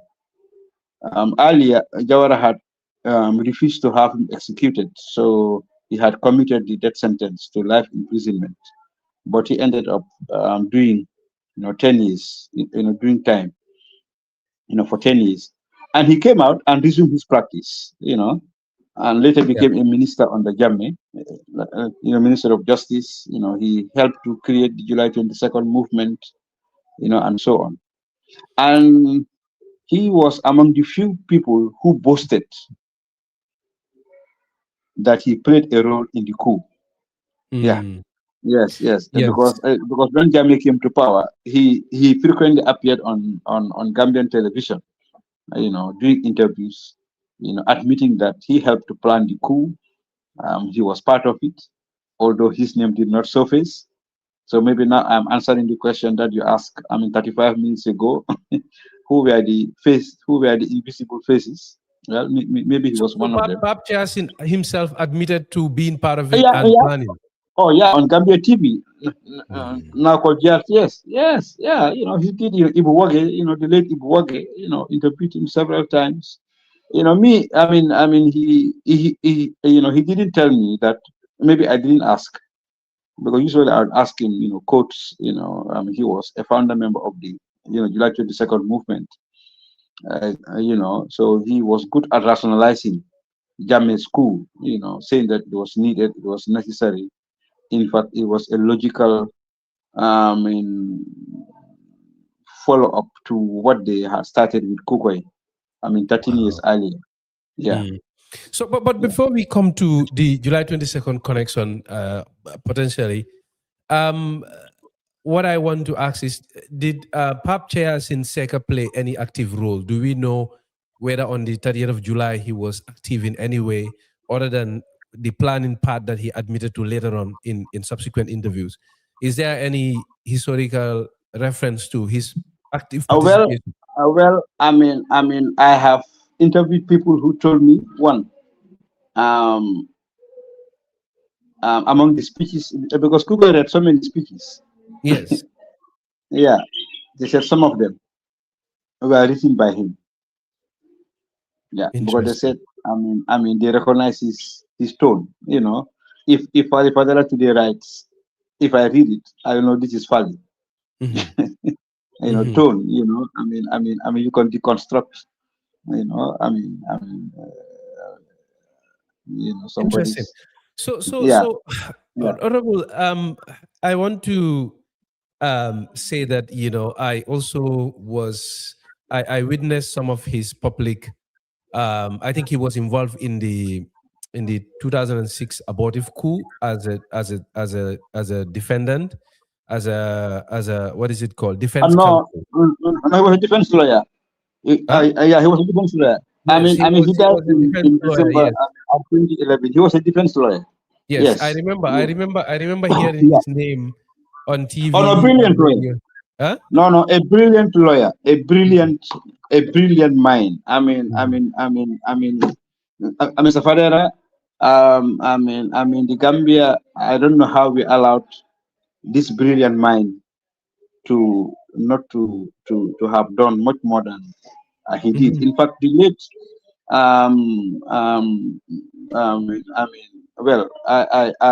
they disappeared. Our good friend and your uncle, John Kunda Dafe. We hope he's fine wherever he is. In 2015, He came to see me at the office in the museum, and he brought me a copy of his. He had a newspaper called Hibar, which he co-edited with Sanamani, Sanatix Money. John Kunda Because or in Pap 1980 Kiasin? and John Kunda Dafe, Okay. the journalist, he edited a Yeah. newspaper called Hibar. So John Kunda came to my office and brought me a copy of Hibar, 1985, in which John Kunda published a letter in the form of an editorial to Jawara, requesting him or appealing that Jawara should release the PCO, as they used to call him, the Pap Kiasin Osman Seka. Because John Kunda wrote a very powerful, conclusion, and I still have it in my head. He said, "Mr. President, I know, Gambians know, the whole world know that PCO's place is not in a dingy cell at Mile 2 prisons. His place is somewhere else, where he can be a trusted, dependable intellectual partner for national development." Yeah, I claimed that conclusion. Amazing. you know, Amazing. just to tell you how brilliant he was. But politics has its own way of corroding, brilliance. Indeed. And because he was into politics, all else about him, his brilliant, political science background, his brilliant role in the Black Power, in the civil rights movement in the United States, in the Black Panthers, in Pan Africanism. Nobody talks about it. I'm very sad. I'm very sad. Very sad indeed. Honorable, for the sake of time, I want us to quickly look at the significance of the field force in the events of July 30th, 1981. How significant were members of the field force, and why was the field force so critical, to that event? The field force was was like a paramilitary. It was like a paramilitary force. We did not have an army until then. So the field force were like a paramilitary group, but well trained, well armed, and highly feared. They were highly feared. You don't mess up with the field force. They hardly came out, but whenever they did, they will do mayhem. So highly feared, highly feared, well trained, well armed, British trained, they were largely illiterate, so that made them even more effective, as agents of coercion. And they're about 500 or so. Because even their commander Nicol, when he was asked during the treason trials, how many men did you have on 30th July? He said, well, more than 400, but not less than 500. The court, the courtroom, everybody laughed. Because even the commander Nicol, who was commander during the insurrection, did not know how many men were in the field force. But many of them died. Many of them died in the coup. Kukoi men killed some of them who refused to surrender. Like Kikala Balde, the commander, he was the first to die. Some of them fled. They went, AWOL. They didn't want to be part of what they did not understand. Most of them were arrested after the insurrection, for treachery and charged with treason. Many of them died in prison. In the end, I think a few weeks after the coup, I think less than 200 members of the field force could be accounted for. They are either dead, hiding somewhere in the bush, or at Mile 2. So that was really the end of the field force, So the coup, Kukoi's insurrection really was like the death knell for For the field the force. field force. Yeah, Mm. yeah, and then Gambia had to create its own army to replace the field force. Mm. So Yeah. how did members of the field force participate in the coup? Because we understand that Ah, Kukoi and his collaborators. Sorry. well, I say that's an interesting question, Yeah. because Because no, no, no, like I that's was an interesting saying, question I because understand that we Kukoi are and still his debating that. people went to the armory in Bakau. They broke into the armory, took out the Yeah, weapons, and I understand that helped them in the ensuing violence that followed on the 30th. yeah, when they Yeah. did that, yeah, when they did that, in fact, I mean, some of the people who accompanied Kukoi were like Sao, were field force, cadres, they were field force officers. Okay, so they helped to break the armory and then distributed the guns first to those whom they trusted were part of the plot. Mm. Okay, those whom they did not trust were quickly arrested or killed. Okay, and the rest fled. Okay, Mm-hmm. so here we should be very, very careful. Those who resisted the coup, the loyalists at the police station in battles, they were not field force people. They were ordinary, police. Okay, I don't know whether you know this nuance. Look, if you can dive deep into it. So we had a field force, we had a police force. Was that the case? Or Well, yes, yeah, yeah. Yeah, the field force was in command. The field force was part of the police, but it was the armed police. mm. And they were at Bakau, barracks, and a few at the pioneer unit in Parafeni. Now, when Kue broke into the armory, he armed those who were in the plot. And those people also invited other field force members. They woke them up from their beds and invited them to join. Mm-hmm. Those who did not join were either killed, okay, Mm-hmm. or some jumped over the fence, and fled into the bushes. Okay, so basically that's how the field force was neutralized. It became, decrepit. Immediately after that morning of the 30th.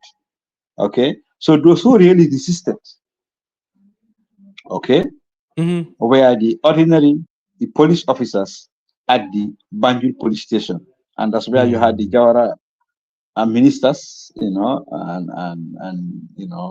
a few other loyalists who coordinated the resistance. Okay. Yes, Okay. yeah, Okay. So yeah. Kukoi himself went to the armory, or he sent his men? Oh, no, no. There are. Simon Talibo said, Kuka himself used a hammer to break the lock. Huh? Okay. Yes. About other, evidence in the tracing trial say no, no, no. It was Junkung, because he was a tough guy. Junkung Sawa, who used a hammer. But he was present. Yeah, he was present, and he distributed the guns. You know, and I was telling your colleague, Ibrahim Balde, Mm-hmm. who also did a very good work on this recently, that what we cannot understand is why did Kukoi distribute the arms to the civilians, which led to the mayhem Yes. and maybe to the eventual failure of the. I have never been able to answer that question until somebody, Captain Chongan came into the program and said, well, Kukwe wanted to create a militia, because this Marxist Leninists, they believe in militia. Mm-hmm. Um, and really, that's the nearest, plausible answer I can get, because over the years I have asked myself, why did he do this? Yeah. Why? Did you have to arm civilians, causing chaos? You already have, done a good part of the work already, so why did you have to shoot yourself in the foot, but yeah. But Prof, let's dig deep into the events at the field force depot in Bakau. Yes. How did Kukoi and his men get access to the armory itself? I mean, did they have like Well, they collaborators work there? they work in groups, in small groups from Talinding. Yeah, after their attire and juju work, um, in groups, carrying some hunting rifles, some hunting guns to the field force depot. They cut their way through the fence and then broke into the armor. Yeah, it's as simple as that. Okay. Yeah. So looking at the chronology of events on the day of July 30th, how did it all begin?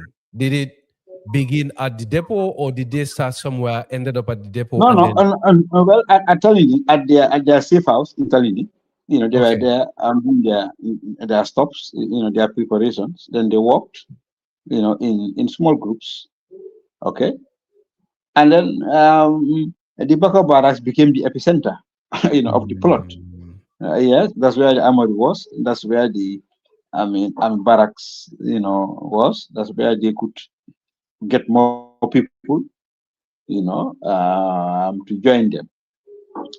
And it was in their control until the 6th into the 7th of August. And because Alaura arrived on the 3rd, but throughout the 4th and the 5th, and part of the 6th, he was holed up in Banjul, but Kukoi's men, were still in charge of the barracks and the MRC. Okay. Yes. So Kukoi himself fled in the night of the 3rd. Okay. And when he had the Jawara had come, he knew this was the game was over. So he fled on the night of the 3rd. In the morning after that fracas, which led to the death of Pengu George. Then the following night, he fled. He fled to Guinea-Bissau. Interesting. We'll come to that. It looks like there is no electricity where you are. We are beginning to lose visibility from your end. I think I should put up the video. Sorry? Yes. Yes, I said I will put up the video and then we can continue with the audio. Yes, no, we can come back unless we can manage it this way until such a time that we are able to have electricity back. But just to remind viewers and listeners, if you're just joining us, we are speaking to Professor Hassoum Ceesay, eminent historian and scholar of Gambian history, the Director General of the National Center for Arts and Culture. Looking at the events surrounding the 1981 Kukoi Coup. Today we are looking at key personalities, key events, and untold stories. Oh boy, it has been very, very educative. A lot of that we did not know. At least me personally, I'll have to confess. Personalities like Pengu George and his role in the coup, and all these interesting personalities, Papcha, Sinseka, etc., etc. But Prof, I still want us to look at the how things unfolded on July 30th. Yes. Because we understand that Kukoi and his men also took over key installations. Radio Gambia was part of it. I understand the airport too was part of it. So if you can take us through the activities of the day after they took over the enforced depot in Bakau, what else happened? What followed? What were some of the key installations? What followed was basically a rampage and anarchy, looting, because they armed the civilians, stupidly. I don't know. Like I said, I still don't know why they did that. Looting, rape, and immolation, self-destruction. I mean, they broke into the bandit breweries. So all these young men were drinking beer, alcohol, commandeering cars, burning, cars. Yeah. Uh, so it was mayhem, absolute mayhem. Yeah. I was listening to, I took part in Ibrahim Balde's show. I mean, it's even in the records. He visited the mortuary in the morning of the 31st, Kukoi. He almost collapsed.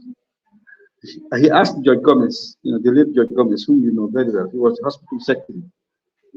Kan mo rey ñi yëpp, ñi kan mo leen rey? Yeah, yeah. He could not believe the mayhem, the bloodshed that had been unleashed into the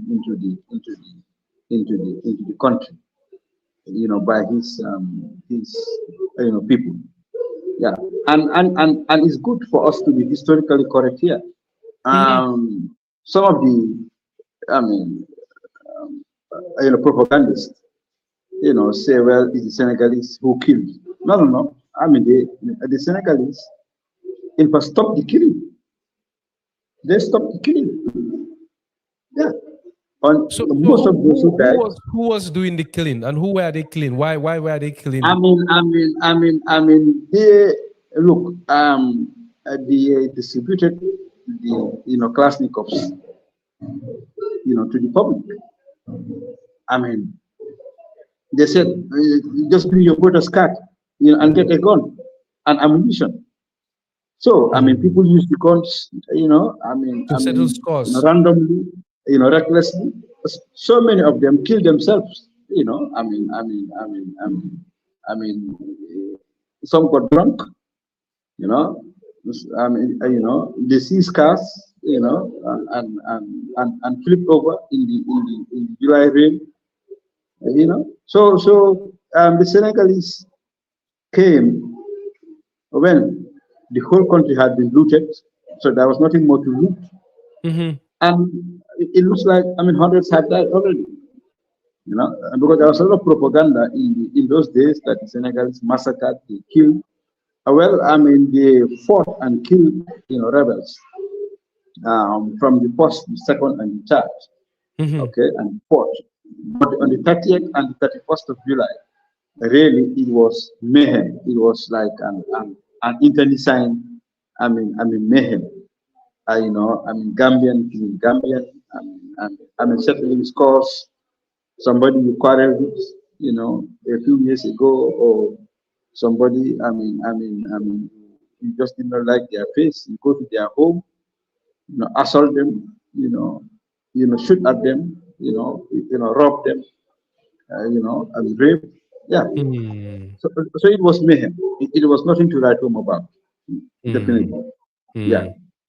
And I think that made him to lose, any legitimacy he might have had among the Gambian public, because the late Babu Kargay told me that in the early morning in Banjul, when they heard of the announcement, the first announcement,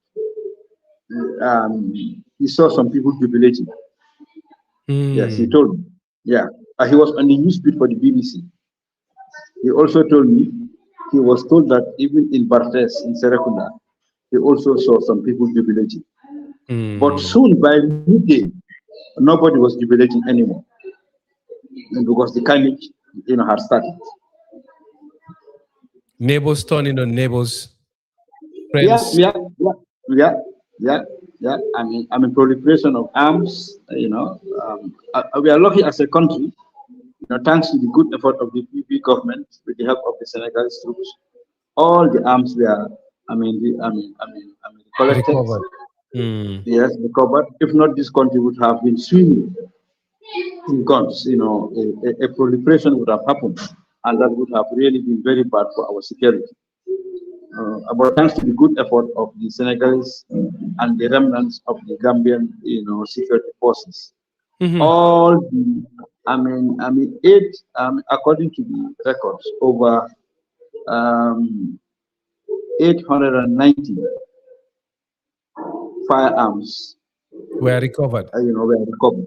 Yeah. Mm. And the recovery continued because some buried them in their farms. Some threw them. I mean, they went to Crab Island School and collected a lot of guns thrown into the schoolyard. Right. Yeah. Interesting. So, Honorable, before we move on to where Jawara was on the day of the coup,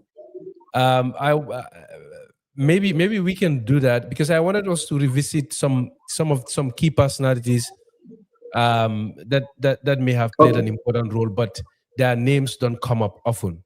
Are there any that we have not really looked at other than Pengu George, Pap Chiasin, and Kukoi himself? I was talking about Pengu George, PCO, and as Steve Duba's name featured.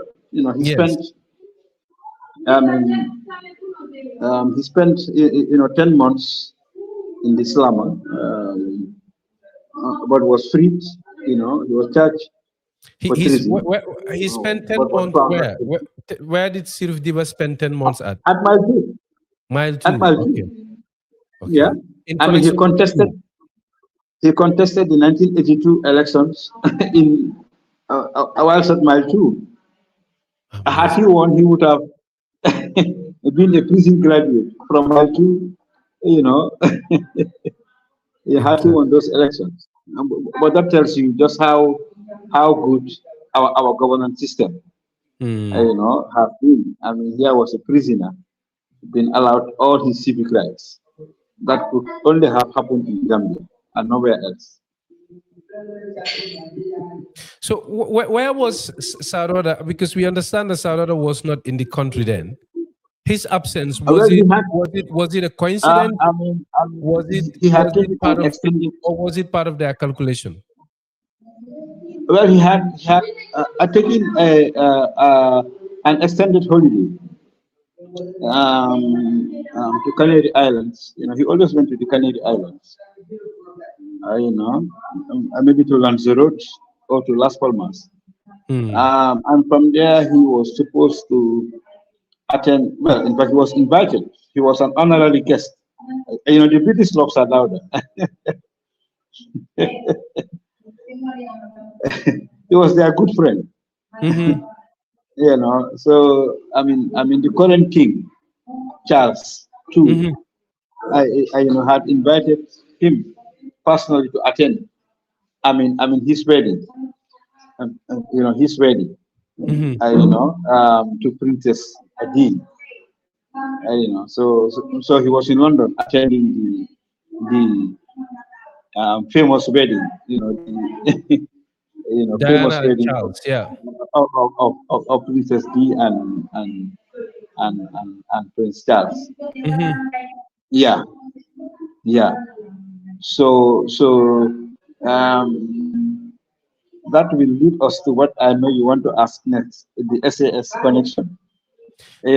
Before we even move to that, I just quickly wanted to ask: was his trip a coincidence, or was it part of their calculation? Did they know beforehand that Sarara was going to go, and while he's away, let us strike?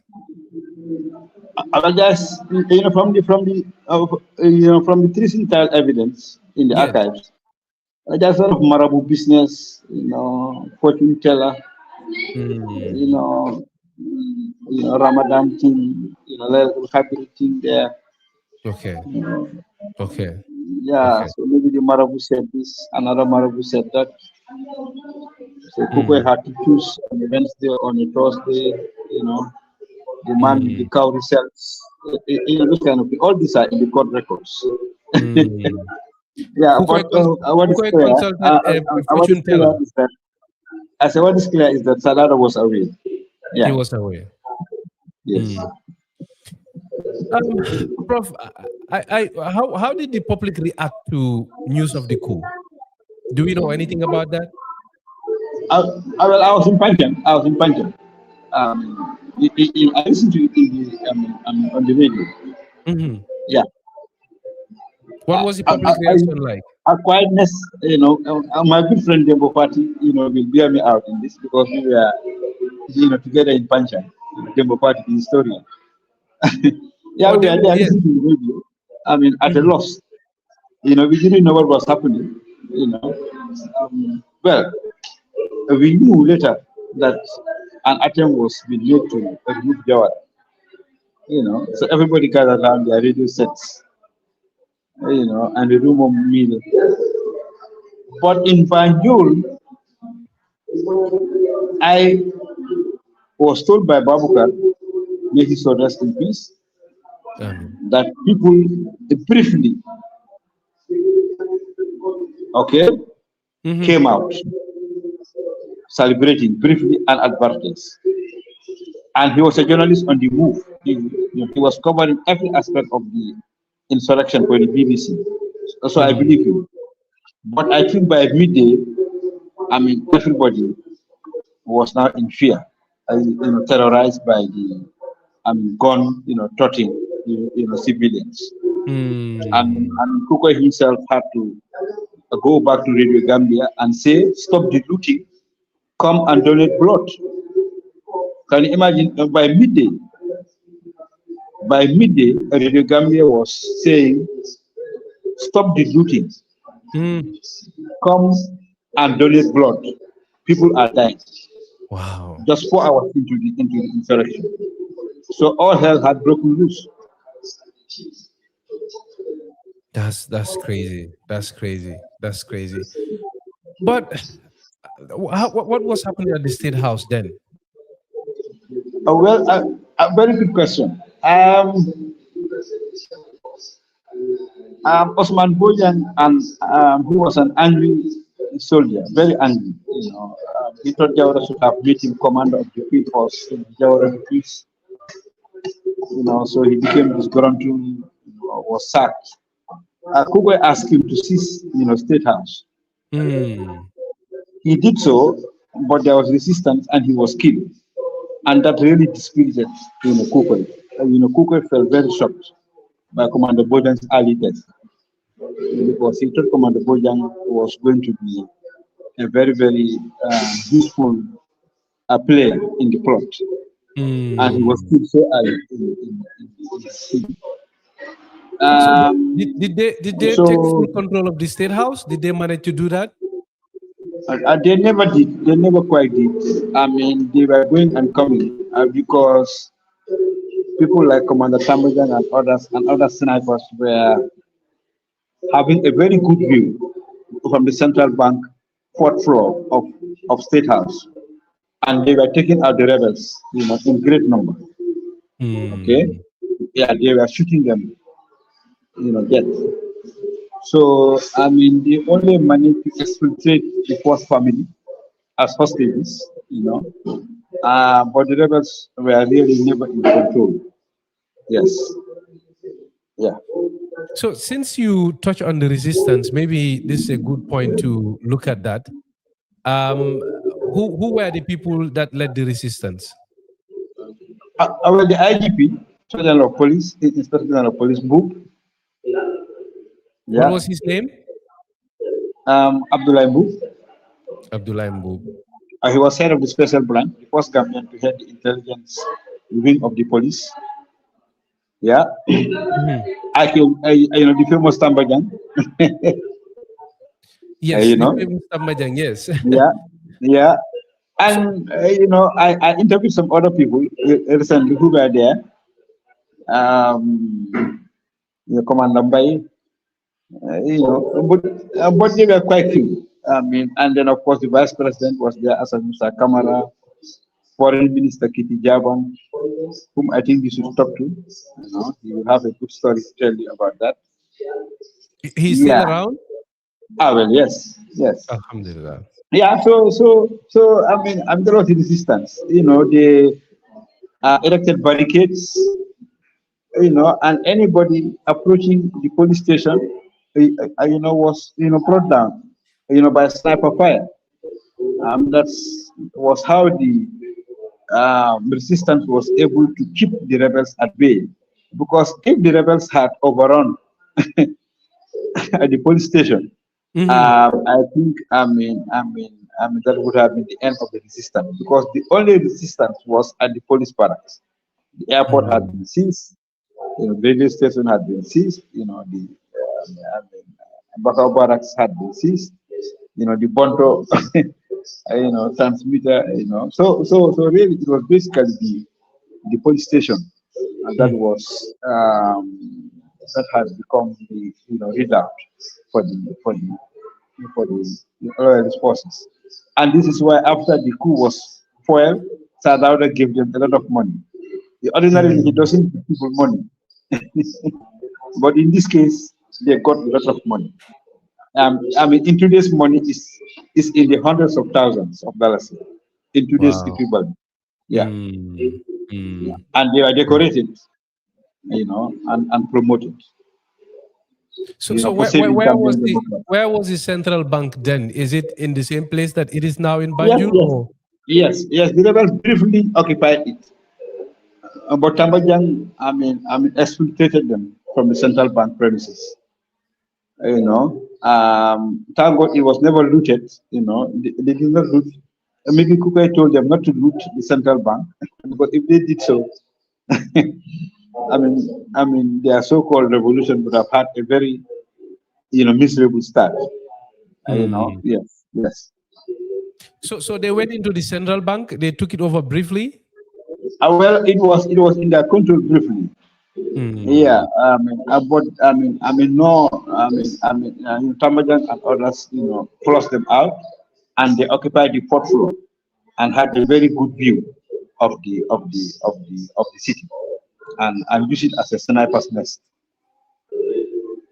So if we can look at who this Tambajang guy was, because there is a lot out there about him and his role in the resistance. You would hear a lot. I think he's one of the most famous people that came out of this this whole episode. Because I, growing up, had a lot of stories about Tambajang and 81. I heard that he had a machine gun, that he single-handedly was responsible for protecting the central bank. And some people even attributed some mythical powers to him. So can you tell us who he was? What do we know about him? I have never met him. I have never met him. I know he played a very, very important role in suppressing the coup, and Jawara congratulated him, and he suffered. Kukoi burned his house. It was burned and looted. Yes. So Jawara had to give him in those days almost $3 million to rebuild the house. Kukoi also kidnapped, Tambajang's family. Wow. Yeah. So he suffered, but I think he really stood up for Gambian democracy. I think, unfortunately, at the latter end of his career, he fell out with Sadauda. I think he expected to be made IGP, and only for Sadauda to appoint, a junior of his. I think he resigned in anger, or he was forced to do so. Yes. What was his full name? The initials are IJK. I don't know what the letters stand for. I.J.K. Tambajang. But does Ali ring a bell? Ali Tambajang, because that is a name that I saw being. I really don't know. I see in the archives I.J.K. Tambajang. IJK Tambajang. And that's how he signed off. Yes.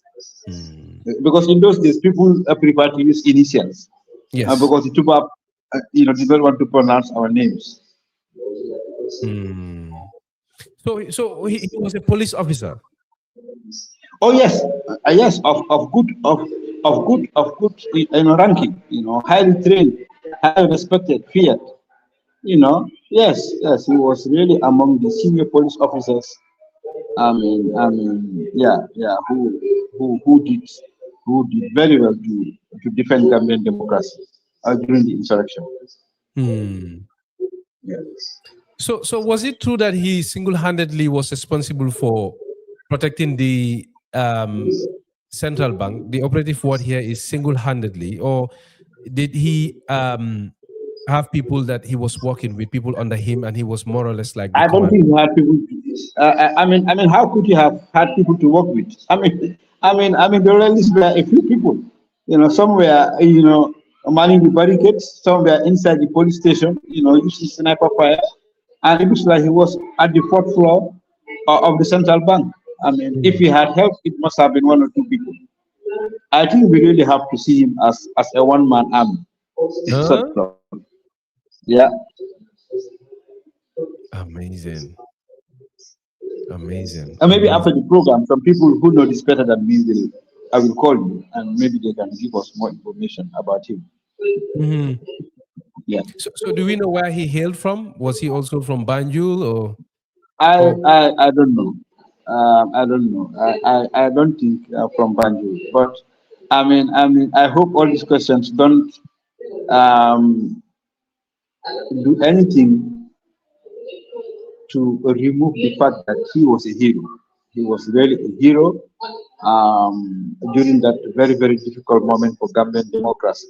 He was really the last man standing between Gambian democracy and chaos.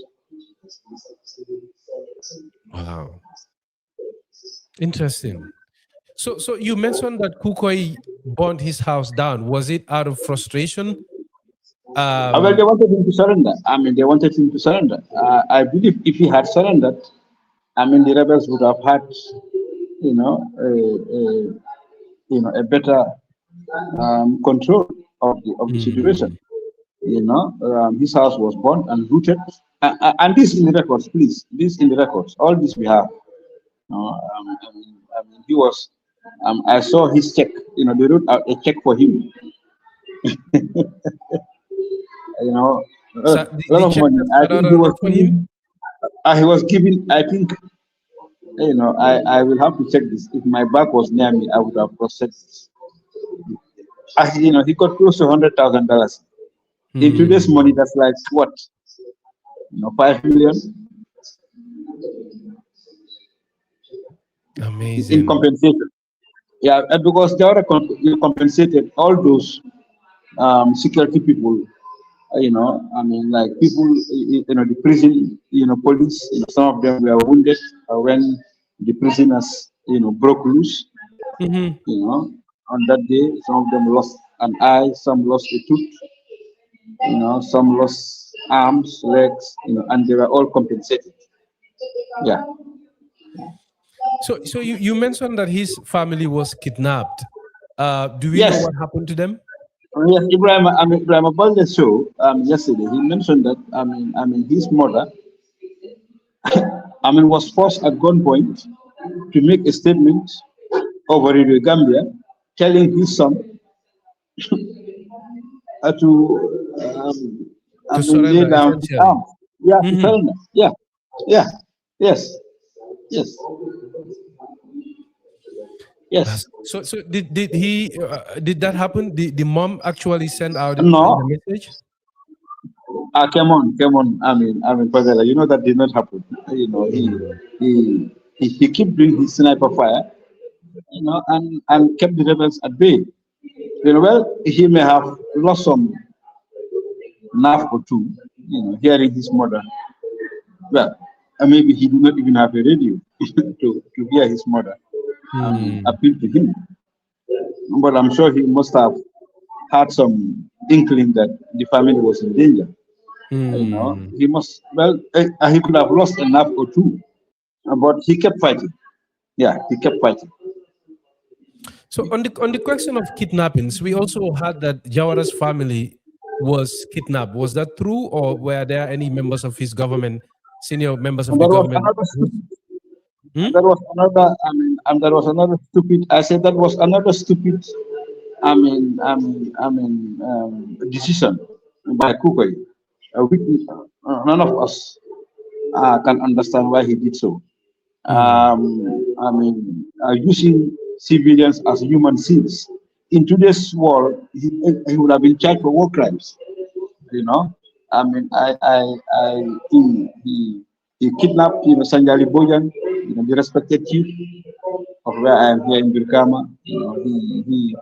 He kidnapped, Jimbo Jata, the minister. Lady Jawara, and the children were all kidnapped. Some of them were 2 years old, 3 years old, suckling, a baby. She was kidnapped. The Tambajang's mother was kidnapped. The Senegalese ambassador, Senegalese fishermen at Tanje were all kidnapped. Huh? And used as human shields. So these are some of the, if I say, irrational, almost, stupid actions of Kukoi or his henchmen that we historians will have to continue to scratch our head trying to see an explanation. For it, it did not work because Jawara did not abandon his return to his rightful position as democratically elected president. The Senegalese did not, withdraw their troops. So it was a very, very, rascally, if you like, decision of the rebels. And I think it made them to lose support even among the Senegalese politicians, like Abdoulaye Wade, who were telling Abdou, don't go, this is a national Gambian affair, let the Gambians sort it out. But when they heard that, Senegalese were being, kidnapped as hostages, some of them said, then maybe our soldiers should go in. Honorable, thank you very much indeed. We are coming to the tail end of the conversation. I know we've been doing this for so long, but I just want us to quickly look at how it all ended. You mentioned that it took 7 days. We know from public records that the Senegalese were involved. How did Jawara? You mentioned that Jawara came and he went to State House on the 3rd day of the coup, right? How did that come about? Did Jawara came by himself or he was accompanied?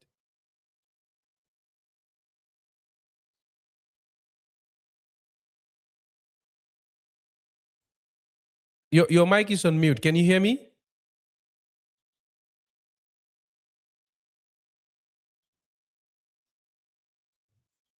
Mr. Ceesay, can you hear me?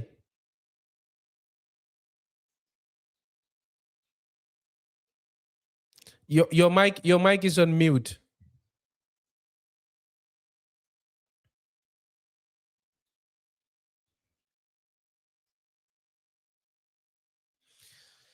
Maringolu ning Professor Hassoum Ceesay lebe jang ngal bolo sey atol men yalon ko atol lel kabulan noma Bitilo to jang alala lungolung bi dum be kacha meng sotakang wala mu kukay ko nyinti ning Hassoum lebe jang ko ngaita ni nyameng Prof.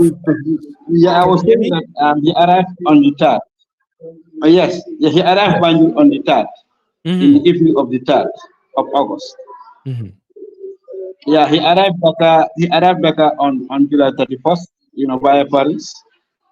Okay. Had consultations with Abdou, and then he was able to sign an agreement, to deactivate the 1964 defense agreement, allowing the Senegalese troops to come in. And on the first night of the first into the second, the Senegalese troops arrived at Bitilo, at Busumbala Post, Bitilo, and then took up positions. And then on the 3rd, they had secured the airport, and Sadada was, able to, of course, under the escort of the Senegalese forces. he drove through Serekunda to the police headquarters. Okay, but then the rebels were still holding out in Bakau and the MRC. Okay, yes, they had been cleared away from Serekunda and environs, but in Bakau barracks and MRC, they were still holding out there.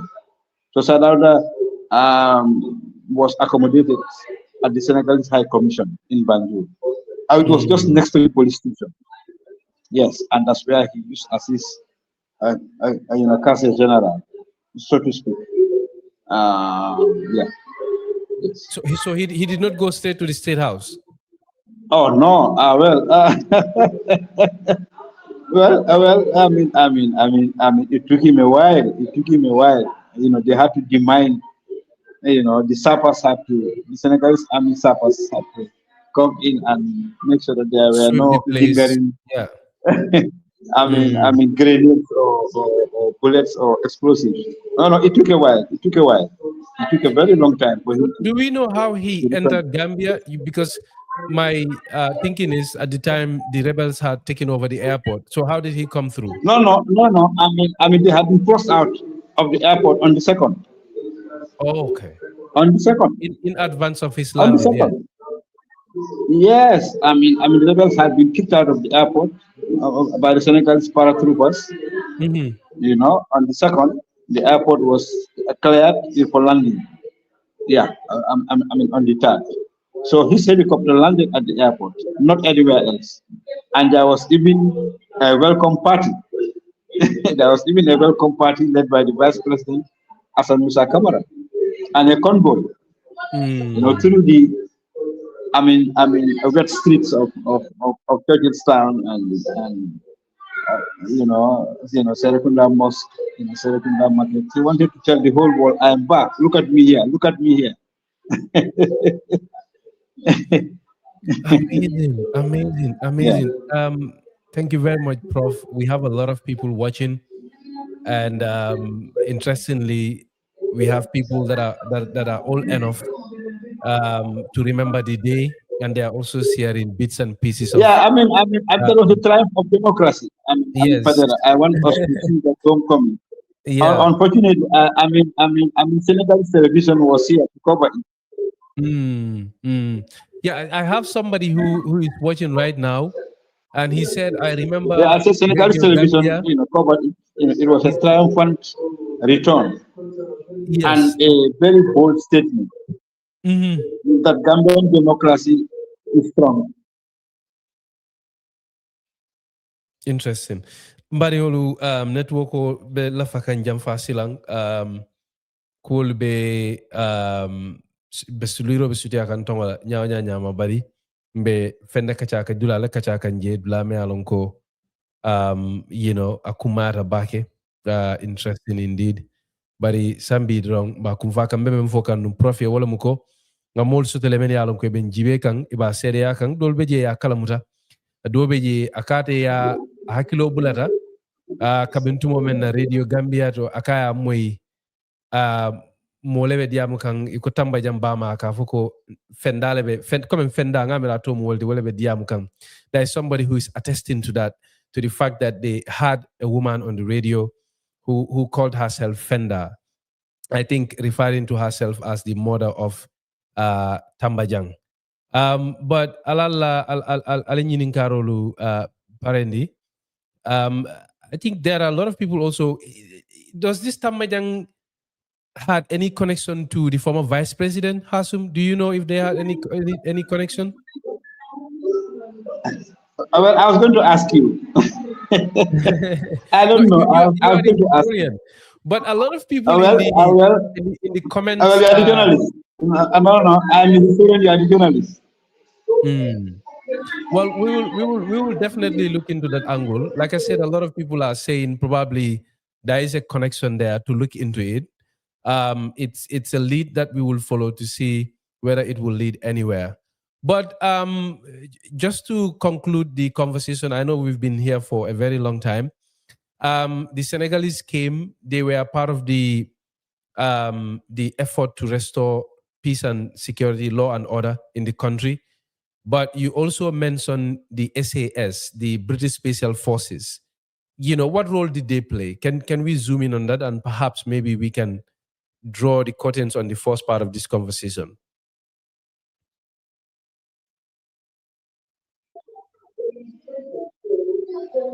In fact, that's interesting because the late Babukar Gay, my boss at the New Citizen, in '94, we were, from covering, yeah, Gambian sports press conference.